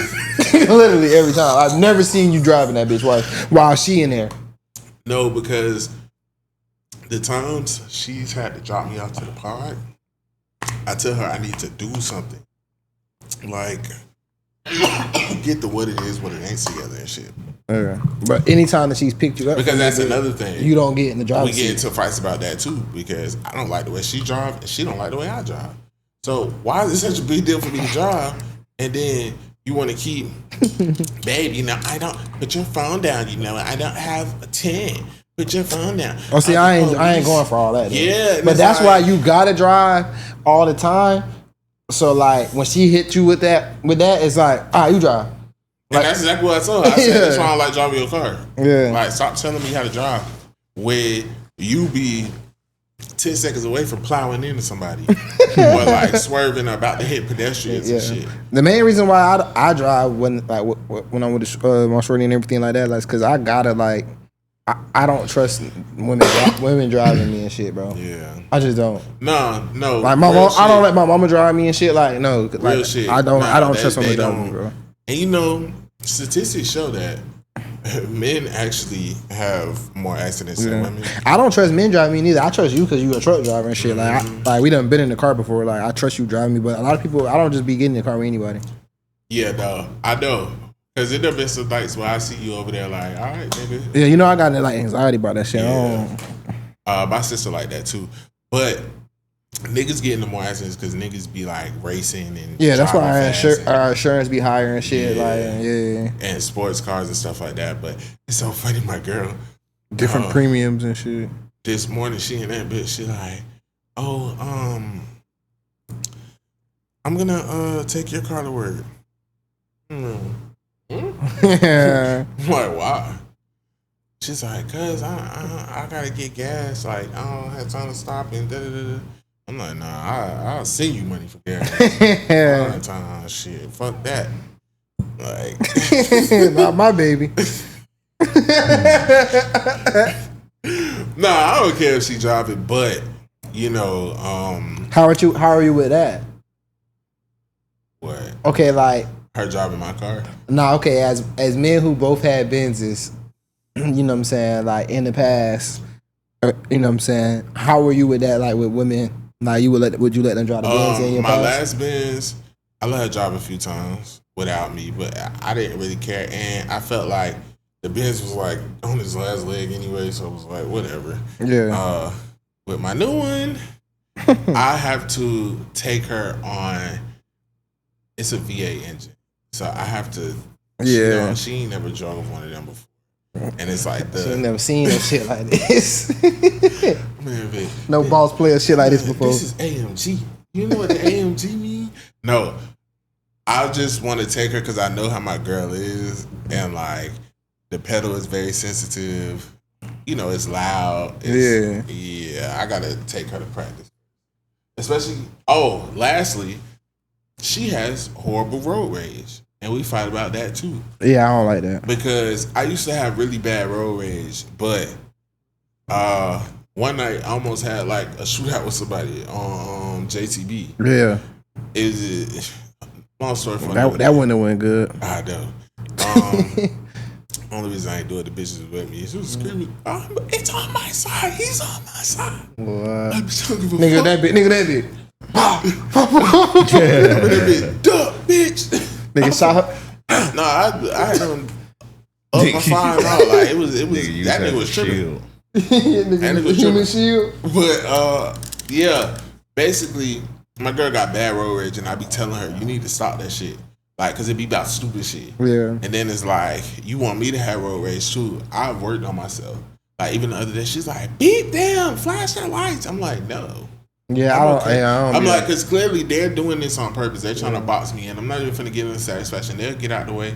I'm like, bro, I don't be all into that road rage shit. I don't even see it like, while I'm driving and shit, I don't even tolerate shit like that. Like, that's where I come off as mean sometimes. Because like, something like that, I'll be like, hey, bro, sit your ass back and shut up, bro. And that's what I be telling her. I'm like, and then it cause an argument. Yeah, I'm like, I got this over here. That's why I'm like, driving her car. Yeah. Now, so I understand, but it's like, you just got to drive. Now you just got to drive your car. Yeah, no. Whenever we would take my cars, I always drive. Yeah, and I say that because you just popped out with some new shit. I got my 10 on me, pull up in some new shit. I got my but yeah, so it's like when it's a new car, it's always more exciting to ride in the new shit anyway. So it's like just ride y'all shit. And you made the rule like Dick drive his car, looking at right. Yeah. No, and then shout out to Rock Out right there. We always fight about the temperature. Oh yeah, no. You no, wrong but on that my too, girl, no. She do. I'm starting to think it's like little petty shit. Like it's no way if it's like 80, like if it's 90 degrees outside, like why are you putting your side up to 80? Like that shit irritates the fuck out of me. And I don't care if I have my side on ice cold. I'm feeling the heat. Yeah, nah, bro. As somebody who done rode in the car with you a lot, hell nah. But Keith, it's summertime now. Nigga, in wintertime, that bitch be on 62. Wintertime, I understand. I let her slide in wintertime, but it's summertime now. But I think she do that because she probably be cold, so she bring it all the way up. But the thing is, shit, anytime, but she like, leave it if there? I hop in the car with her or something, like any other time, she always had the windows down, no air on, need to heat up. Anytime I'm in the car with her. But anytime she pull up on me and she not thinking, I get in, the AC blowing. So I'm just feeling like you just trying to fuck with me. Yeah, it's smoke. You like, oh, I'm finna make this fat ass nigga miserable while he in my truck. Like I don't get it. So from now on, women do shit like that. Yeah, y'all might need to ride separate or some shit. Speaking of women, we gotta talk about them documentaries. The documentary you told us to watch, the car crash one. Amp, you watched it too? Man, I'm fucking up. I missed it. And you know it's crazy. I was looking at it, and then I had watched the damn Jailblazer one, and I was looking at the shit. I gotta check that one out too. No, it do start off a little boring because the first time I tried to watch it, I couldn't really get into it. But once we got into it, me and my old lady watched it, and I was like, it always be in the eyes. You could tell that whole crazy. And then like, she got like. I ain't saying that. I don't want no more smoke with that count. But yeah, it's like no soul there. And like at first I was trying to cape for her. I'm like, oh, she probably maybe like something happened. She had a, but then I'm like, okay, that medical emergency shit. What was that? Babalubi. That medical emergency shit that her mama tried to say, like, it's like, yeah, but it wouldn't have caused her to push harder on the pedal. If anything, it would have let up. It wouldn't have just been a steady push of the pedal. Yeah, and then when that black box showed, that shit went from neutral to dry, that shows me a motherfucker was in there trying to stop you. And when the evidence came out of her and him getting into a fight on the highway already because she wouldn't let him out the car, I done been there, done that. We all done dated the bitch who won't let you out of the car. Yeah, for sure. But going that fast, I'm talking about like when I seen how fast she was going on camera. That shit was smack dead into that shit. And when it smacked, and on their side, straight ahead, like, what's his name? Dominic, the boyfriend. He stood no chance. And then his homeboy flew on top of him. That shit is so sad, bro. Like, but okay, so I pose my question to you again. Do you feel like, based off the information that you seen, bro, your eyes are so little. It just make you look like a little kid. No, like, you finna piss me off. Let me look. No, it's just it's not bad, but it's not like low, yeah. You know what I'm saying? They low from this hookah. Yeah. But nah, I know what she is, and I'm gonna say one thing. Yeah. The dad, both her parents are enablers, but two different kinds. No, they're horrible parents. The dad, he's like a Seth Rogen type of dad. Like, yeah, bro. You can tell he smoked weed and shit, but he really wanted to see the innocence in his daughter, and he's like, oh, like fuck the system type of, probably would have been out there in the 70s with a fro and shit.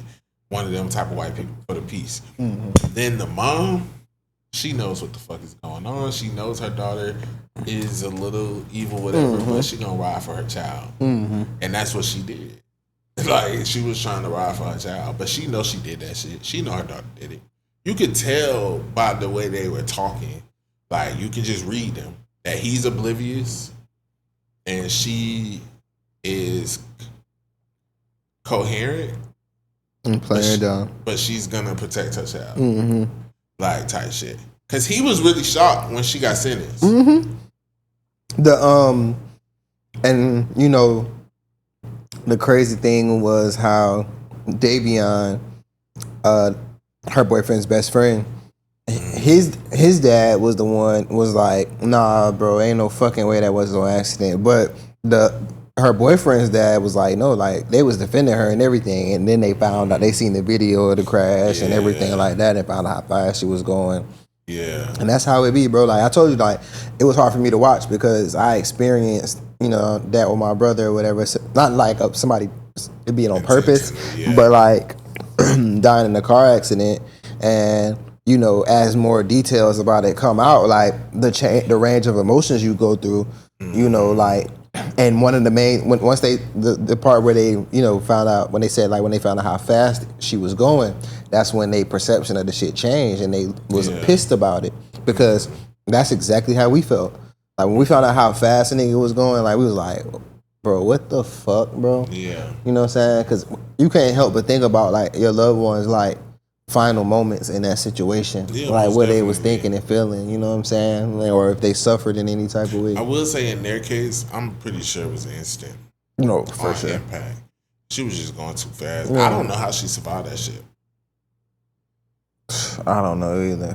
And then it was like, well, I mean, she didn't take the same impact as him at all. I know it was spur of the moment, because it's like you ain't even think to have the shrooms in your system. You could have used that. Like, well, apparently they didn't test her until like a couple days later, and you know, shit like that don't last in your system that long. So like, but weed does, but you know, like shit like that don't. 3 days and shit. What I will say is she definitely is evil, and what confirmed that for me was at the end when she was talking. And then she looked over to her lawyer and was like, "Was that okay?" Like, I was like, "Oh yeah, shit." Did I show enough empathy? Looking at type shit. Yeah. You know? Okay, my bad. What you was gonna say? No, I was gonna segue to the other dog. Oh, real quick before we said it with that, I wanted to ask you, because a lot of people was like my mom and my homegirl, we talking to them about the case and shit, and they like, oh yeah, like you ain't hear the messages, the audio messages that she was sending him, and I'm like, we not doing that. I'm like, that wasn't crazy. That's couple shit. Yeah, that exactly, bro. I feel like that was like regular couple shit. And then I like the TikToks they was using against her. But do you feel like they had enough, based off what you seen, do they feel like they had enough to charge her with 2 murder charges, or do they think it should have been like vehicular homicide?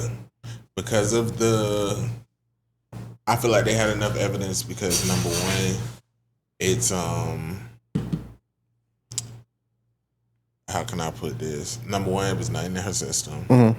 They had no proof of the medical thing that her mom tried to say she had. Yeah. They had no proof of the diagnosis or anything. Okay. Number 2, you had no shrooms, no nothing in your system. Number 3, fuck the calls and stuff, but you popping up to his house, banging on his door, and doing some shit on the highway, it shows that you have those characteristics. And number 4, I feel like, the black box was the most damning evidence. What about like the lack of a apparent motive? Well, I feel like all of those things did help, like messages and stuff. Like, you know, I watch a lot of murder mystery, and whether you know it or not, like, what people don't know is you have to. Majority of people don't think off of logic; they think off of emotions. In a trial, that's why they're so big on picking certain jury members, because they want somebody who thinks logical, not emotional. But maybe the defensive party does want emotional people because they can sway their opinion. But it's like a show. It's like an act. It's like Broadway. When you're up there, it's like whoever can convince you the most. It's a persuasion game. So I feel like it was definitely easy to use those. I understand what you're saying, like that's a couple shit. But in court cases, all the different things that because all you got to do. And I think the main thing that did hurt her, because I don't understand. I think if she had a jury trial, because she didn't have a jury. Okay. She had a bench trial, so it just was a judge who ruled on it. And I think that's what hurt her. I feel like if she had a jury trial, I feel like she wouldn't have lost that case. I mean, not that she wouldn't have lost. I feel like she had a chance. Like it would have been it's because again, all of that is like circumstantial evidence. It's about proving. Yeah, and like if you got a judge, it's up to one person, as opposed to jury. You got to convince 12 people that you're guilty behind a reasonable doubt that you went and murdered 2 people in this way. But you know, trial is like a jury trial is like one of the most risky things to do, especially for people of color. Yeah. Because majority of people don't win. Yeah. Because a lot of times, even outside of color, it's about also the money. Yeah. You have to have a great legal team that can find loopholes or things. Like I watch these cases all the time where somebody will finally get a good lawyer, and they've been sitting in jail since '95, and they take this lawyer to do their due diligence of finding something, a loophole or a new law, or and it should be better. But it's like if you don't have that representation, you will rot for the rest of your life on some shit you didn't do, and it's sad. But basically, all in all, I would say it's also damning too because I believe they're from a small town, so that makes it more intimate. And then you let a judge decide your fate. But I feel like she could have spent this shit because she was 17, he was 19. Even though you know what I'm saying, but like he was older, he had money, you know what I'm saying, and on top of that, he clearly was selling some drugs and shit. You know what I'm saying? Because it was text messages like, "Oh, can I cop from Dom?" and shit like that. Like even the homegirl was saying that she was gonna get weed for him and shit like that. So it's like I feel like they could have spun it and made it seem like it was or whatever. Even if they spun it, if she didn't have no like damning evidence of him ever hitting her, putting his hands on her. He had text messages also. She had text messages of that the same day. The one that you was talking about with when he was texting his parents, like or whatever. She was also texting her parents saying the same shit every time that happened. It seemed like she was just trying to cover her tracks. Yeah. So but it's like who's to really say? Only them two know. Yeah, they had a toxic whatever, but I definitely think. I'm not caping for her, by the way. I'm just saying, in a jury and realistically, that could have resulted in a hung jury. Yeah. You know, that happened with one of the like biggest cases of the chick who killed. I think me and Amp talked about it before. The chick who had killed the boyfriend, and she was clearly off, but the first time she had a hung jury, and then the second time they got her, like that happens because even though she's clearly off, working and invoking those emotions is like, oh, she's pretty, she's crying, there's no way she can be this monster. You know what I'm saying?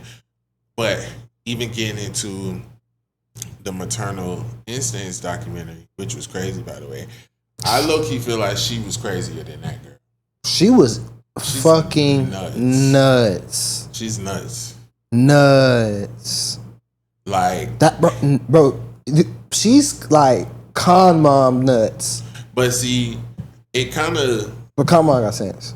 Yeah. She's not crazy. Yeah, con mom got sense. But her, I feel like it was a little triggering for me because I feel like I've dated a girl who lied like that. And it like that? Yes. And it makes me wonder and will not admit it until like you have concrete proof. Like how she was still in the car, like how she was still in the hospital and they're like, this baby didn't come out of you. She like, yes. Like she knew she was caught. Where's my husband? It was like, what the fuck? Yeah, that was nuts. I definitely dated a woman who like I would have to have concrete proof. No, me too. I dated multiple women like that.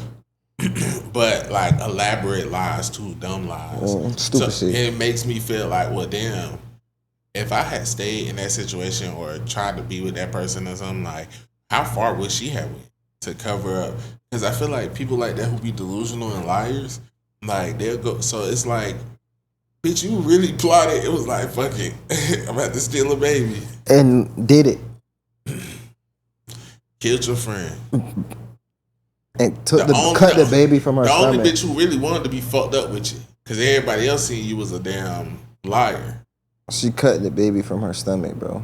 And then they said she ain't doing it no type of like humane way and no shit like that. Like left her there to bleed out. Shit crazy. Oh boy, he was dumb too. Yeah. He was dumb. But see, just like that's why I said she was like con mom, but con mom was conning people and she was just crazy, like because she did the same tactics, bro. Like pulled up and bought everybody cars and shit, like so it looked like shit was official. You know what I'm saying? She did the exact same thing. Con mom did the same shit. Then it's like, oh, them cars ain't paid off. Everybody was like, well, where's her mama and her brother and them and shit? Like we want to hear from them because they never had money. It wasn't true. So how did she finesse that shit? Like she must have went to the dealership and got that shit off of credit. I don't know what the fuck she did. I just be like, I'm too observant and I'm too real. So it's like, wait, but didn't they say something? Didn't something happen like when she got like a settlement or something? Didn't she finesse something? No, she just kept saying she was supposed to be getting a payout, like, but her mom was blocking. No, I'm talking about like, remember when they started that when they got back to the previous friend group, because remember she had already had left a different friend group and was because she had did a whole bunch of lying to them, and I think she had ended up lying about something to end up getting a settlement for something. Didn't that happen or something? Or am I confusing that with something else? I don't know. Yeah. I don't know. I remember her just keep saying she was getting the payout from her grandma's estate or grandpa's. Yeah, and her mom was out to get her. Like, hey, you know what she pulled? But, Hey, you're gonna have to timestamp this, but she pulled a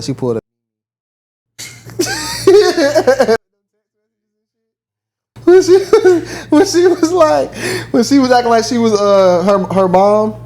In the documentary, yeah, like all the making up people with the text messages and shit. Yeah, that made me think about that lady who did that to her daughter. Oh yeah. What was that called? Fucking slut. Yeah, you're ugly. He'll never want your stinking coochie. Like, bro, she was talking grease.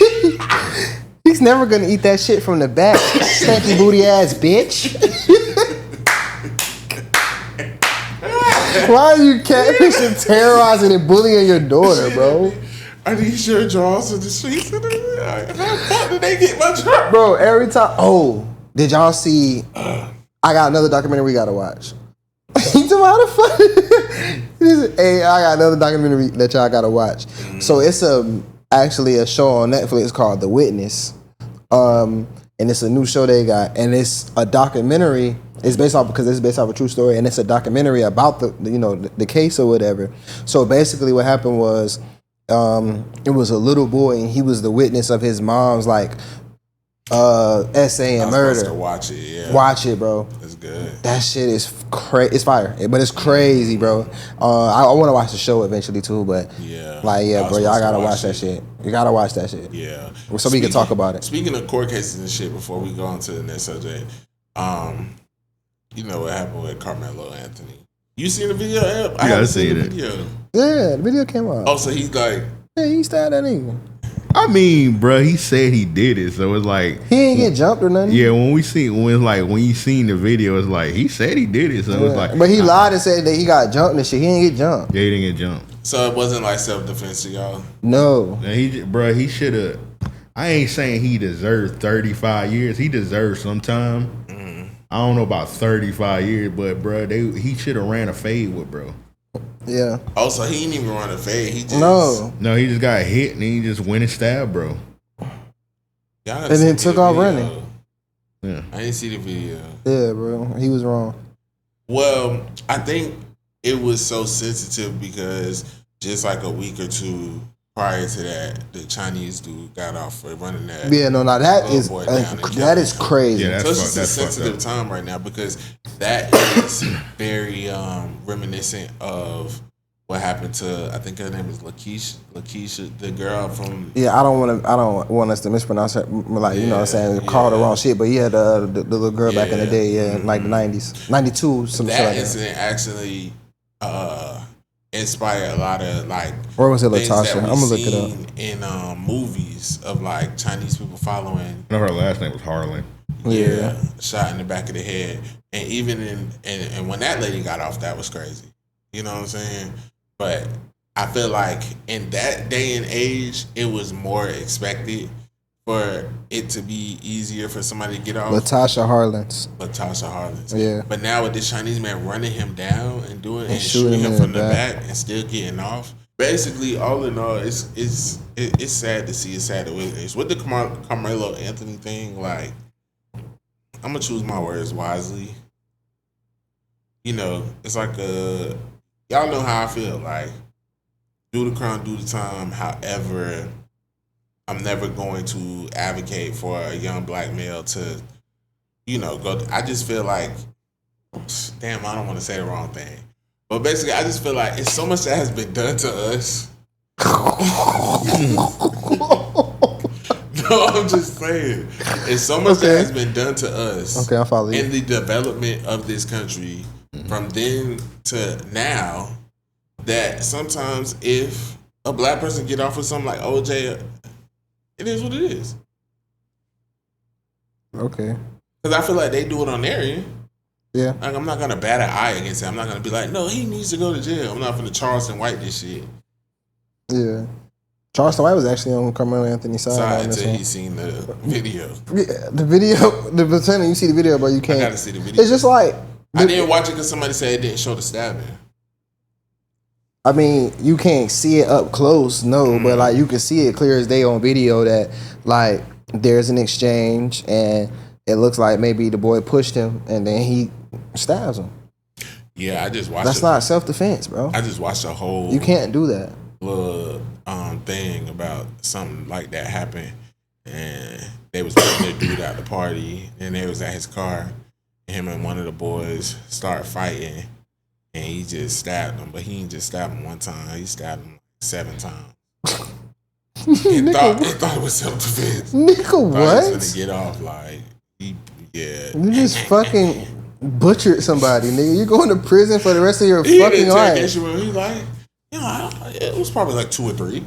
But yeah, some niggas don't know what like self-defense is. Like, I see videos where like the person like is running away and they shooting at them. Like, that's not self-defense. That person. I try to tell niggas, you can't even shoot through your door.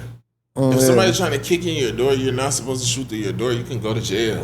You will go to jail. You have to wait until they enter. That's why it's called breaking and entering. Yeah. Like that shit. That's what happened in that one documentary, Perfect Neighbor. We talked about that then. Oh yeah, when she shot through the door, and that's why she got cased up. Bitch shot through the door. Yeah, fuck her. Yeah, that was fucked up. But let's be real. She would have had more of an argument if she would have opened the door and it was some type of altercation. Yeah, if she would have opened the door and then the mama ran in. This Florida. She would have opened the door, the mama ran in there. I believe even if the mama didn't hit her, even if it was like I feel like if she smoked her, what's up with you? She actually died. We can't be like it smoked her and shit. Like it just feel distasteful. And I had said it and you repeated it, so I was just like, yeah. Because I was like, she came in there, then she could have smoked her ass. You know what I'm saying? Like, yeah, that's kind of disrespectful. But no, I'm just saying, I think the lady, even though she was crazy as fuck, and I'm glad she got time. Yeah. If she would have opened the door, even if that lady ain't hit her, I think if it was a verbal dispute and him. Yeah, as soon as she come into her shit, like she can. Yeah. But from the outside, she's still not a threat until it's. And that's why I be telling my girl chill with the road rage shit, because I'm like, look, I ain't backing down from nothing. But when it go down, I'm the one that gotta get out and do something, not you. Especially you doing this to almost wrecked the damn car with that. She did that shit to like a souped up truck. You crazy? Like a Batista was finna hop out that bit. This is Florida. Them crackers will shoot you and go back to the hotel and eat pizza. Word to Jordan Davis. You know what I'm saying? Like that shit for real. So it's like, bro, like, yeah, the nigga always on the defense. Yeah, we sticked up, but my gun, they want guns work just like ours. Like, I'm never gonna be one of them dumb niggas who feel like, cause I carry a pole and shit, or because I'm just, no, this shit the Wild Wild West, bitch. Either you get me before I get you, and them crackers will get you before you get them, and they got good aim. They'll get you before you even thought about getting them. You wasn't even on that. They be like, I seen a gun. I know I seen it. That's a weapon. Yeah, but nah, that shit crazy. You know what I'm saying? I feel bad for everybody.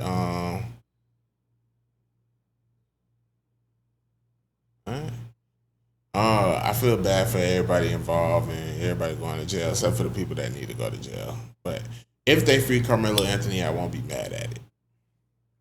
Type shit. He'll be able to give some of that time back or whatever. Yeah. I don't really know how Texas penal system works. Okay. Lastly, before we get into what's it name, I wanted to talk about. I had a quick question for y'all. Airplane seats. Would y'all give up, or have y'all ever given up a seat for somebody who like, is it okay if you take my seat so I can be next to my family or something like that? Like, do you think it's an asshole thing to be like, no? It depends. Like, I'm not swapping out trash ass seats for like my good seats. Like just so I'm you not sit with your going back family anymore. Mm-hmm. I'm not going behind me. Nothing at all. And I'm not like a couple of rows. Let me ask you why not also? Just out of curiosity. Because number one, the further you go back, the more you feel turbulent. And I already don't like flying. Okay. Oh, okay, that makes sense. Okay. Number two, that's smart. Bitch, I paid for this ticket. Yeah. To even if I ain't in first class, bitch, if I'm in the middle, I feel like I'm not back there with you losers. Yeah.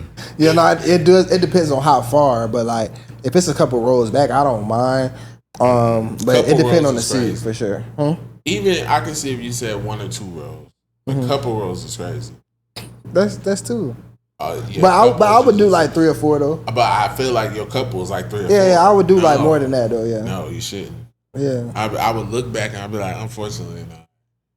And I put on my headphones. I was like, you had like 6 rows before you got to me, so why you still asking me? Because most people be saying no. Mm-hmm. But also too, I'm not giving them no window seat for anything. Exactly. That's where the seat is matters. Yeah. What about aisle? How you feel about aisle? I like window seat. I like window seat too, but aisle is cool too because you can put your foot into an aisle. But it's like as soon as a nigga gets sleep, these motherfuckers coming up and down the thing. With you do exit? Yeah, I do exit for more room. I do exit. Because I don't care what I tell them. Yeah, because if this bitch going down, it's going down. I'm not helping nobody. Yeah, I'm throwing y'all ass off for lower the weight. I'm actually glad I got right here. And give me and my people out of here. Because I bought parachutes. if I carry on. Listen. Like, they talking about if you do you declare if we go down and we're in water, you're going to... No, I'm not. Why would I sit there in a sinking plane and help all 50 or 70 people get off this plane? I'm taking that bit for myself. Yeah.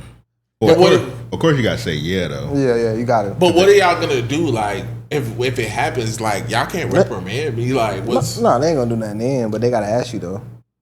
Yeah, but okay. Like, what if like most of us survive and then we get to the island? Like, am I exiled off the island? It's you not living on that island, bro. I'm gonna be like, I froze up. I'm sorry, right? Like, let's eat this nigga. Oh yeah. Yeah. Oh, chops. If y'all was stranded on an island and it started looking like that, a few days that went by, y'all would eat somebody? A few days? You eat somebody after a few days, bro? A few days? Yes, nigga. It's shit that you can live off of after a few days. I'm telling you. You gotta like search for animals and all that before you just get to eating humans and shit. Resources, this is like stranded island. Yeah. It's like some castaway shit. I mean, if it gotta be more than a few days, but like if I gotta eat somebody or die, yeah, I'm gonna eat somebody. How do you determine who gets eaten? Like, is this like a societal thing? Like, oh, who I don't fuck with? Well, most likely somebody gonna die before you, so you just eat the people that died. I don't know if y'all ever seen it. It was that one airplane crash, the soccer team. Oh, and they were like eating each other. I heard but they was eating people who died. So it was like a dead body. I don't see nothing wrong with that. Yeah. But like, tainted meat. You better hope like somebody big die. Yeah. Mm-hmm. But like, what part of the body? Like, just give me some of the stomach. I want some ribs. No, I want somebody with a big back. I want a forearm. A fat back, like a fat back. You know how to rib? Oh yeah, that would be good. That better be like meatloaf, low key. Humans probably taste good. Animals taste good. Nah, cause you gotta know a nigga diet like, so I don't really want no fat nigga. Nigga be eating mad fried food and shit. You eat a nigga that be eating that much Tony's. Yeah. That's why I want up top. I don't want nothing. Yeah, but a nigga like a big nigga though, you probably ain't got a season and shit. I hope it's a nigga with hips.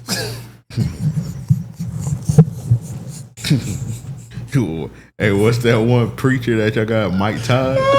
Yeah, nigga cook up Mike Todd. That's crazy. Because they gonna be mad as fuck if it's a nigga like me. But wait though, with my booty, they gonna be like, damn, this nigga got no booty. That's crazy.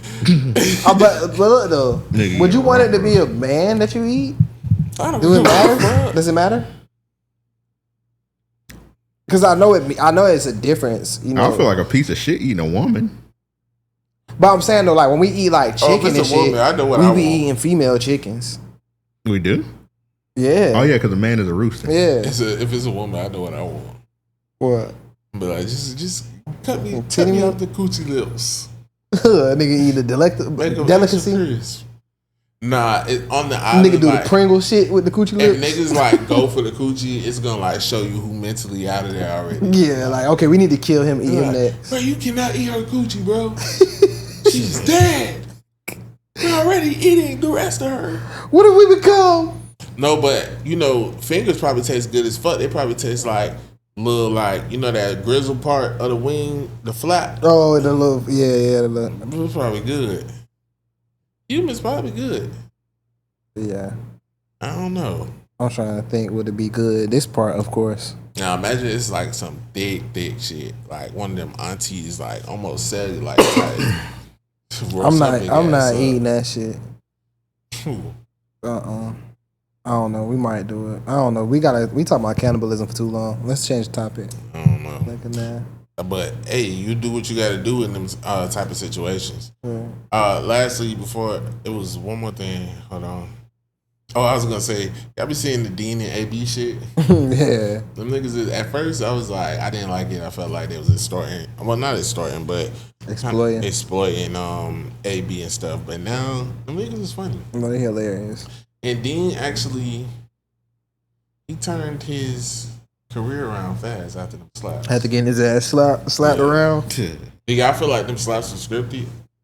It don't matter. It started getting scripted. I think it was real at first, but then like the one with the one big like MMA fighter punched them, that shit didn't even connect. Yeah. And they was doing some WWE and then shit. he ran back up on him and was swinging. Yeah. Yeah.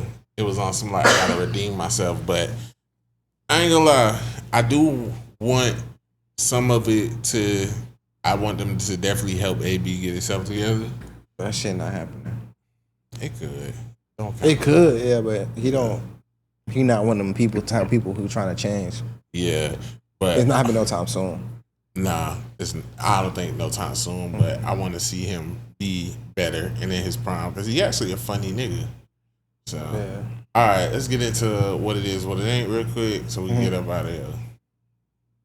First, what it is, what it ain't. Mystical get 20 years. Oh, that is one of them. That's a one thing.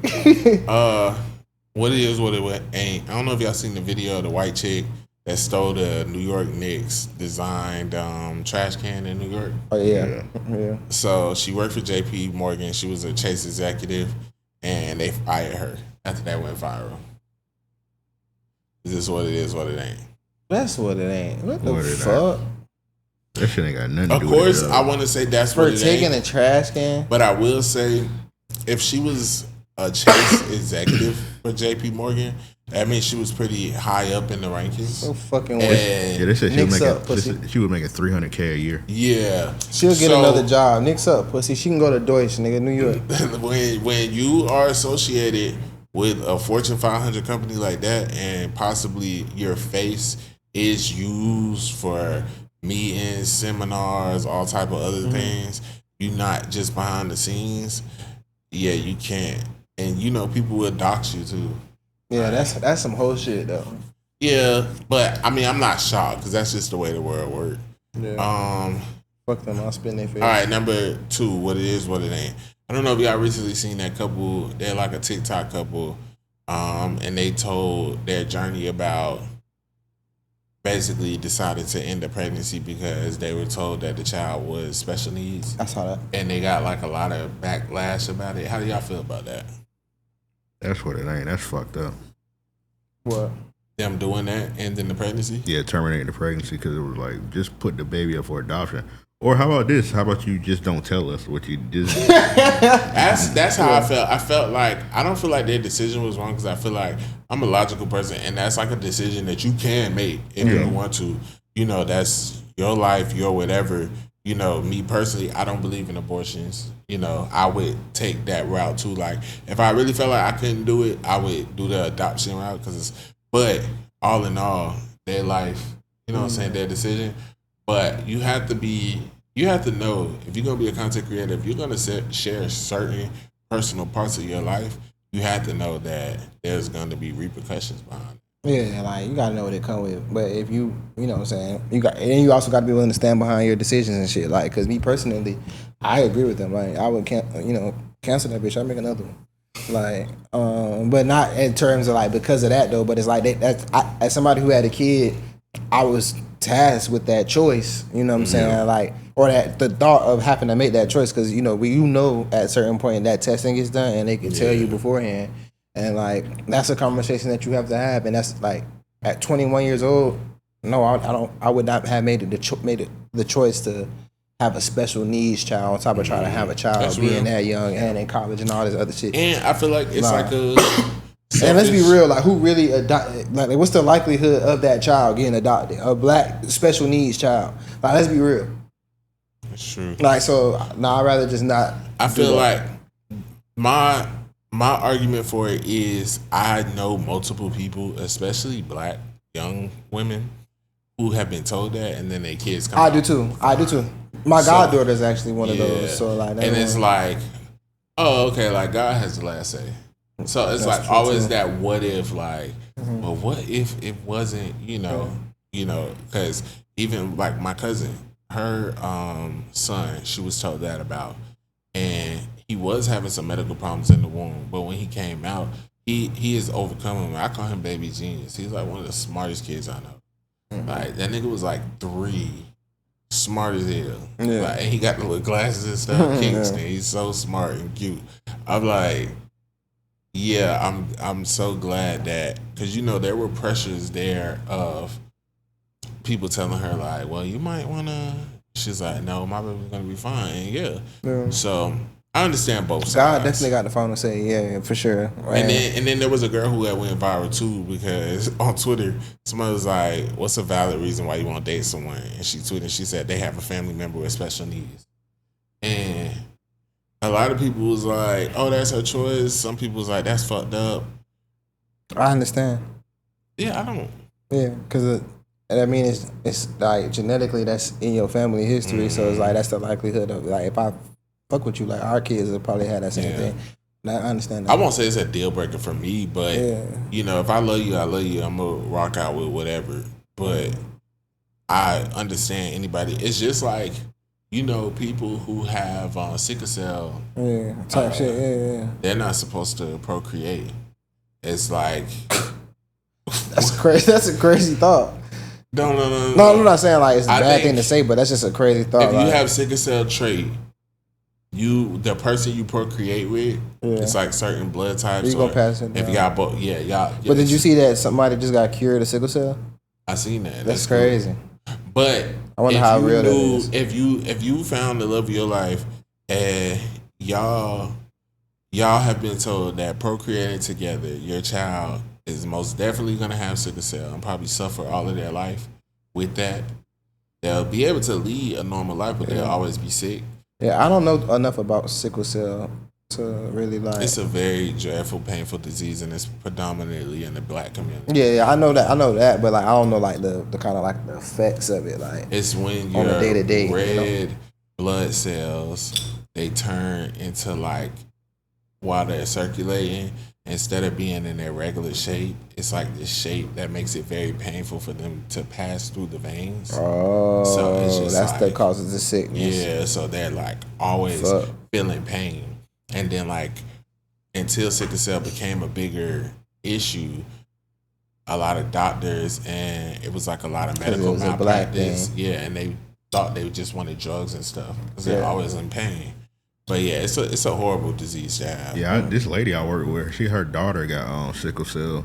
And like they banned her from like so many different hospitals because they think like they like label her a drug addict, but nah, she be in pain all the time, so she need all kind of painkillers, and she can't work. She like my age, she can't work a 9 to 5 or nothing because she be in the hospital like all the damn time. Yeah, that's crazy. And their life expectancy is like much lower. Yeah, like that's how like I was thinking about that because Prodigy from Mobb Deep. He had sickle cell or whatever, even though he died from something else. But he was older, so it's like, okay, I was trying to see like... Papa, that's what... Yeah. So, yeah, man, it's sad. Next one, 18-year-old Tavion Campbell, a Chicago high school graduate, says her diploma was withheld after she performed a celebratory split on stage during her graduation ceremony. Is this what it is, what it ain't? Oh, that's what it ain't. Get that girl her fucking diploma. I believe they wound up giving it to her, and usually that's what happens, but I'm going to be honest. I'm not going to say...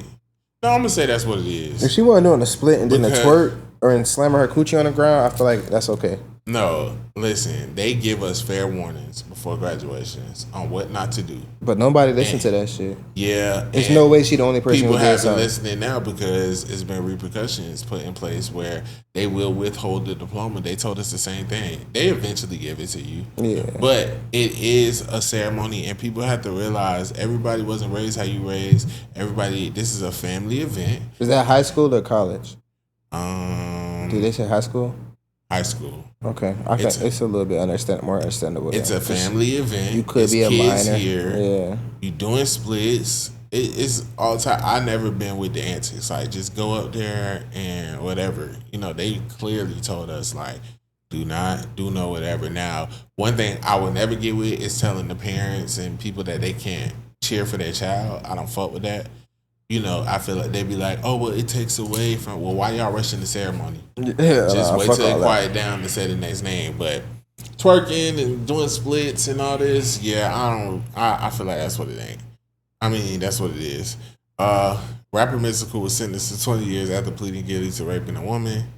I'm not going to ask is that what it is or what it ain't. I just wanted to talk about it. Because didn't he already go to jail for raping somebody before? It's like a third time. This is third time. Oh, well, they should have threw a book at this nigga. He ain't coming home. 20 years ain't really enough because it's like, bro, you're not learning your lessons.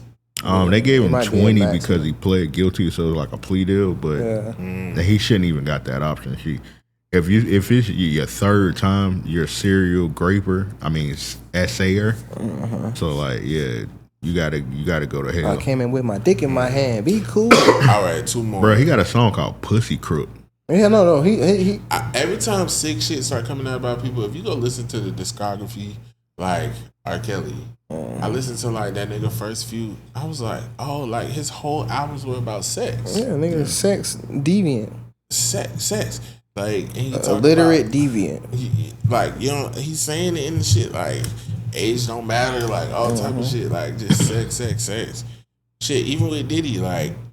One of my favorite parts growing up on that Keisha Cole song, if you know the extended version, if I told you once, at the end he do this little outro and he talking and he like, yeah, you think you funny not answering the phone, bitch. He was like, I already rode past your house. If somebody was there, I would have shot that motherfucker up. That was the real him. Yeah, he's like, hit me back. And then at the end, it's like so awkward. Because you hear in the studio that he was like, that's how I really go down, right? And everybody started laughing. Like, are you okay? You never heard it? Nah. You gotta go listen to it. Last night. You gotta go listen to it. I didn't even get it. I probably did. I gotta go replay it and see if it sounds familiar. You gotta listen to the end, bro. I tried to call. That was my shit. But my heart wouldn't let you down. I wonder would they block it if I played it. I don't know. Yeah, they would. Yeah, they would for sure. Oh, okay. The Diddler. For sure. If I told you once. Lastly, last two. I don't know if y'all seen. I believe this was here. A Florida woman accused of running over ducklings faces 55 years in prison. Yeah, that was here. I seen the story. Yeah, she intentionally ran over the ducks. That's wild. And there was a bunch of them. But I feel like 55 years is what it ain't. That's a federal crime. You can't kill them ducks. We have duck hunters. They kill them. But you can't kill those ducks though. It's like even with people who hunt though, it's like certain shit you can. I know it's hunt. laws, and when they say like you can't, like endangered species or this or that, or certain species you can't interact with and stuff.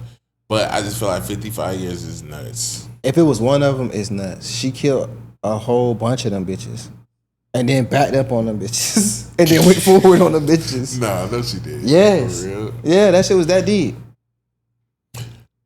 Okay, she's a little off, but 55 years is still nuts. They just fired and finna sentence a fucking police officer to jail for doing that shit. He did the exact same thing, ran over them, then went back on there. But you can't kill them ducks. Well, if he gets sentenced before her, he's gonna set the tone. But like, Well, how long y'all think she should get? I mean, she did a lot of that shit, but you get life for killing police dog. I don't think you should get all that time for killing them fucking animals, but the law though is probably right. A police dog is more understandable to me because it's not. No, not 55 years. Because that bitch be attacking you. But it's like this is they part of the program. See, nigga condition. Y'all ain't never seen a squirrel and sped up. Like, yeah, I'm gonna get you. You telling me I could go to jail for that? Not a squirrel, no, nigga. But them geese, no, you cannot fucking hit them bitches. If it's like a geese in an apartment complex, you get fined for that. You can't drive over them bitches and shit, bro. Well, she did. Yeah, that's why her ass is going down. I feel like and she took that bitch to trial. I feel like a little 2.5, a little 2.5 years to set her straight. You sit her old ass down for 2.5 years. Per goose. That's how many she killed, nigga. A year of goose is crazy. I just feel like 55 years is nuts. She massacred them bitches. 55 years is nuts. Like, and that's crazy, though. Like, it's people out in the wild that do wild shit to animals. All like, in the country, they slaughter them pigs, all type of shit. Like, y'all got to realize. But you got to be a sick person to do that, man. No, you got to be a sick, like, hunting and all that shit and eating and shooting shit to eat it, as opposed to just killing animals for the fuck of it. They do be psychotic. Walking slow. K3, they be walking slow as fuck in front of the car, like they on the road. Bro, if Nash was in the road and somebody just ran over him and drove back and went, that's crazy. And he's a Maltese. He's white. He's a Maltese. He's a white in his world, in dog world. But that's insane, bro. Like, no, but listen, just killing animals, bro. What I will say is, where she fucked up at was reversing. Because me personally, when I see ducks in the road, I actually do roll up on them because that's the only way to get them to move faster. Yeah. But like, I don't roll to a point where it's like she went over them, drove over them slow, and then backed up, and then drove over them again, bro. She overkilled them bitches. Like, made sure she got all they had. I done hit 2 cats before, and each time it fucked me up. Yeah, like, if this is on purpose, that's crazy. Exactly. That shit gonna be like, oh my god, she just killed the whole cuckoo's nest. That shit crazy. Hopefully she don't get 55 years. And then lastly, Ted Cruz. Ted Cruz reveals just how bad his porn addiction got. He said, and I quote, I got a day off from the set, and I would watch porn from probably 10 o'clock after my workout, 10 a.m. to 11 p.m. at night. Oh, shit. He said it wouldn't stop, and I couldn't stop. It was what you would call a splurge. I just couldn't stop. When day turns into night and you're still watching, I knew I had a problem. Bro, ain't no porn in the world that good, bro. I don't care who it is. And then how old when was this, back in the day, nigga, or this is recent? Because like, nigga, what you was just throwing on DVDs? Oh, okay. Off the set. But okay, number one, I had looked into the psychology of that shit, and like a lot of porn addicts who are considered addicts, like half the time they're not even like beating off; they're just watching it. Like they can't stop watching it. Oh, that's what being a porn addict is? No, it's an addict too if you're beating off. But I'm just saying, who the fuck is beating their dick from 10 a.m. to 11 p.m.? That's insane. Niggas he was just watching. Niggas shooting dust at that point. Yeah, he was just watching it. You had to be just watching it. That's insane though. Like, nigga, you watching that bit like for entertainment? I feel like a porn addict, if it's been multiple days that I've watched it, like back to back, like Monday, Tuesday, Wednesday, I'd be like, oh no, and that's just one time a day. Yeah. Like, now it is a lot of niggas who watch porn every day. But I feel like if I'm trying to put what is porn addiction, I feel like if it's one of them things where you gotta watch it every day, 3 times a day, beating your dick mad times a day and shit like that. Yeah, I do feel like you rather beat your dick than get pussy. Huh? You rather beat your dick than get pussy and shit. Yeah.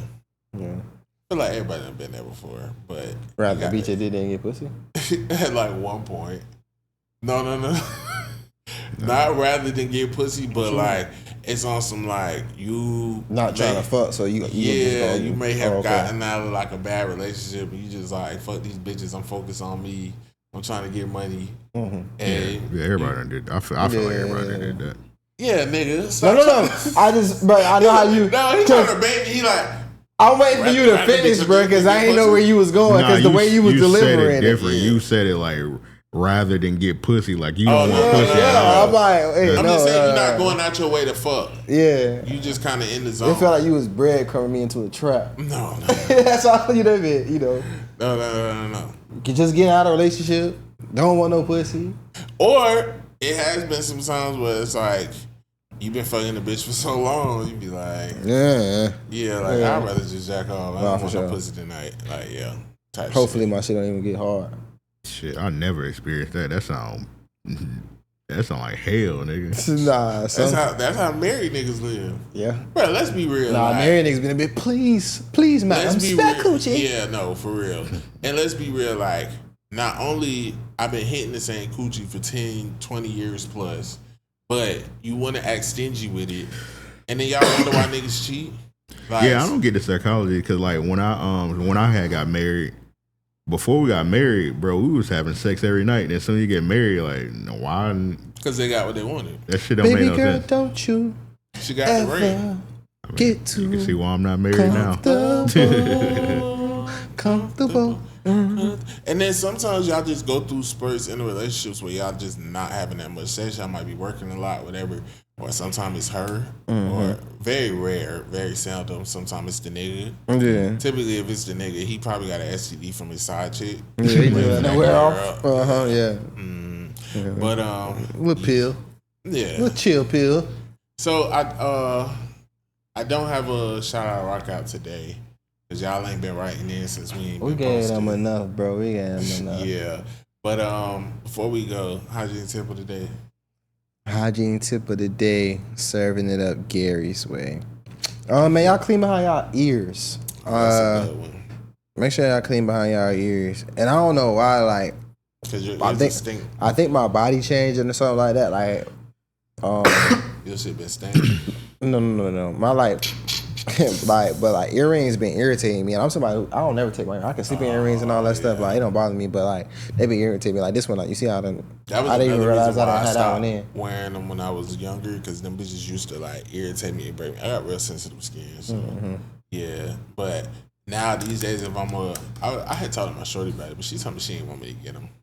Earrings. Yeah, but I think it'll be raw. But I definitely got to get real earrings. So I can't. You know what I'm saying? I can't have them once turning green. Can't beauty supply them bitches no more. You know when they start turning your shit black. Oh yeah, nah. That shit a little nasty. That's why I think when people had keloids right there, they was wearing fake earrings. I seen somebody with keloids today, and I'm like, I ain't seen nobody with keloids in a long time. I know. I used to always think that mean they got stabbed up. Their insurance must be cheaper now or some shit with surgeries. Like like the keloid removal must be cheaper now because it seemed like back in the day you always seen motherfuckers with keloids. Like, yeah, that motherfucker I ain't seen motherfucker with keloids in years on his ears and shit like that. Yeah, nah. Damn, you think about in the 90s everybody had keloids. Yeah, like I don't be seeing nobody with keloids anymore. That's like probably since him, I haven't seen nobody with keloids since I was in high school. Behind somebody in school who had a keloid behind their ear. Yeah, they got rid of that bit with the chicken pox. Niggas still get chicken pox? No, I never had chicken pox. Yeah, we didn't. Well, bro, when I went to school, like everybody had chicken pox. Like it was like, oh, your day gonna come. You was on that cusp. Yeah, like we was on that cusp where a couple of people I know had it. Like my brother and my sister had it at the same time. I know a lot of people who had it, but like I was one of them people I didn't get it. Oh, okay. Yeah. Should be so weird. That's some shit. Yeah, it wasn't like out of 10 people, probably like 3 people would have had it when I was in school. Yeah. And what's the other shit? Mono? Hand, mouth, and you ever had that? Nah. Yeah, I never had back in also in the 90s, black people didn't get it. Every white person had wingworms. Yeah. Oh yeah, I had a wingworm when I was a kid. Black people got it in their heads. You never seen black people with wingworms? Usually if a black person, I feel like it was rare, but if a black person got it, they probably like playing in dirt or something like that. Yeah, I had got wingworm playing that nasty New York dirty putty muddy water shit. But I remember somebody had broke it down like because they used to do like wingworm checks. Do they even still do that? They used to like have like a nurse come do a wingworm check. I remember that. Yeah, the lights for the white kids. Black people can't get lights. Yeah, the lights too. They didn't even do it for us. They just did the white kids. They would do me sometimes. Yeah, but a nurse. It's like, oh no, you nigga had a young jock here when he was 6. I was like, yeah, I know. That's funny. Come on. A white nurse came in and she said it's harder for like black people to get like licensed wing wearing because of the hair products we use. Can I say something right quick? Yeah. I remember on like picture day, and they would have like the little combs. Yeah. That was racist as fuck. What you mean? What the fuck was we gonna do with them combs? That was for white people because white people can just any white person can use them combs to do their hair and shit. But we couldn't do nothing with them combs. I could use it. Right? Yeah. Nigga, that shit. Right? Bro, we should take them bitches and play with them. Like we would take like teeth off the motherfuckers. Yeah, I used to do that shit too. But now I see what you're saying though. Like, Well, they ain't have nothing there for us. It should have been pics there because I had an afro, so most of the sometimes. So I always hated picture day. You got to stand in line, do this, do that, do these different shots. My shit used to be fire. My shit used to be hit or miss. But yeah, man. How did we get on that? No, we was hygiene tip, and yeah, we was finna. Oh, my hygiene tip is shit. I be using my girl. So use some of your girl products, but don't use too much, because women can't tell. Yeah, they definitely been at work like. Yeah, space it out. Yeah, you be smelling so good. Do you be using your girlfriend stuff? I'm like, no.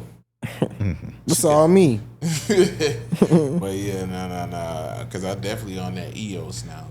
Mm-hmm. Yeah. You gonna get tired of that shit when you start buying it, because you gonna like it so much that you gonna want to buy it, but it's so thick, and you only really get half of the use of the bottle before you gotta open the shit. I use my oil, like baby gel oil, and then I just use the soap and the lotion. I use the most masculine one, the coconut water one. Mm-hmm. Coconut water. You heard that song? Yeah, Lil Nicky. Coconut water. That song is stupid as fuck.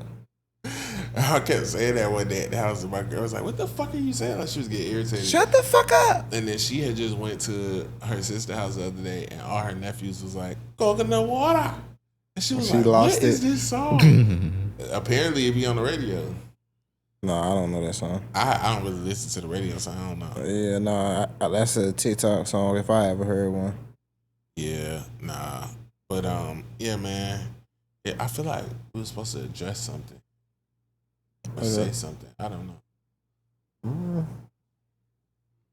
I don't know if I'm gonna tick. But yeah, man. All right, the fuck out of here. I'm hungry. Me too. I'm going to Toonies or something. Man, it's a Toonies around the corner. Yeah, it's on Post Street. Yeah, that bitch I told my girl I wanted turkey wings, so I'm getting a home cooked love meal. Love meal. Yeah. I couldn't imagine having. Not when she get a hold of this motherfucking tape. I couldn't imagine having to stop at a restaurant and get greasy get some food, Toonies. Yeah. Go home by myself. Yeah. Now when y'all watch this pod back and you say you wrong for not driving and shit, you gonna have a problem then. Yeah, because we agree. We both was that fuck. No, you wrong as fuck. Oh, we never talked about the kickback. That's what I wanted to talk about. What kickback? When y'all came, oh yeah, the kickback at my house. It was fun, right? Yeah, no, we had a good time. Yeah, no, I gotta call you out. What was that about? What? We playing a game. Oh yeah. We playing a game. It's like black charades type shit. You know, when you put it in there, you gotta guess. I go first. I'm up there. This nigga what was it? It was like a thought, or it was a hoe. I don't know. Was it Sneaky Link or something? He's like, oh, we on the same team. He's like, he trying to tell me. So everybody saying, he's like, oh, what you do when you and your girl break up? The first type of bitch you go fuck. I'm like, Mind you, my girl, all her friends is there. I'm like, I forgot what Rebound. It was Rebound. Yeah, it was Rebound. Yeah, it was Rebound. I looked at him. I was like, you got it right though. I don't know. Like, what?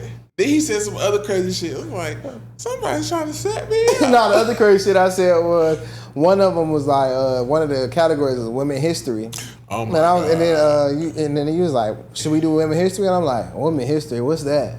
No, he said. I said, women history, that doesn't exist. Yeah, some shit like that, or like. And they all was like, what? Like nobody cares about that. Like, and I bust out laughing, but I was like, My girl. I was like, women history. That is that real? That don't exist. No, but mind you, it pisses me off because it's a whole bunch of couples. It's really like a couple. Yeah, mad women too. Yeah. But everybody was a couple. Yeah, it was couples. Yeah. You was a couple? I came with something. Oh yeah. Why?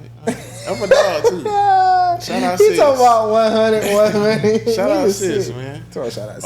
But yeah. Niggas fake as shit. And I'm like, so after this nigga leave, my girl, she was on 10. She was off that lick. She's staring at me from the bed. I'm like, huh? I'm like, yeah. So I'll just, you know, niggas. I'm like, Herman, keep that saying that. She's talking about, yeah, why would he say that? I said, I don't know. Why would he say that? She said, you tell me, he's your friend. Yeah. I said, I don't know. Mission accomplished. I'm gonna get this nigga, man. Yeah, I'm CIA, bro. I was in that bitch, you good? Yeah, you think that meal. Then they clown me because I don't know how to play Uno. And who he brought, she had me rolling because she said, damn, so nobody taught you how to play Uno? That's sad. Yeah, hey, why you don't know how to play Uno? I'm like, what? Why y'all acting like I'm Because not know how to play Uno is down there like telling people you know how to Calvin read. Cambridge from Yeah, that's like telling people you know how to read. But Uno one of them games where somebody could just give you the instructions and you instantly once they showed me, but like we grew up playing Tom.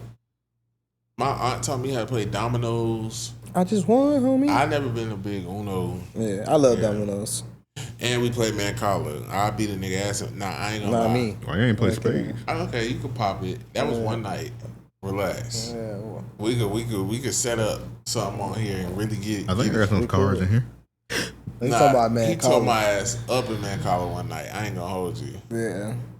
We was in a mocha apartment. Nigga was just going crazy. That's the night when that girl got upset. Yeah, because I was supposed to be pulling up. She had cooked. You think we was in that bitch shooting dice? Nigga held him up 2 hours playing Mancala, trying to get a with dub. I'm like, fuck no. So and then I had them posted, and that hoe called me. Where you at? Bring my computer. Oh shit! You let her talk to you like that? And I don't know why I put it on speaker. I'm like, and really it's because we round there at Mocha House. Yeah. And then and I was just like, and honestly, like, I ain't take that shit serious. Oh, let's close out right quick. But yeah, it's your boy. What? Yeah, Mike. Yeah, Mike, bro. Niggas rest. I looked down. I said, "Why this nigga so low?" Yeah. Yo, I'm over here trying to suck y'all. Nigga do the Ball Johnson dance. Go ahead. It's your boy Low Key B. It's your man Mizzle K Thrizzle. And this is Paid N Bazed. It Paid N Bazed, hell. Get money and wash your ass out.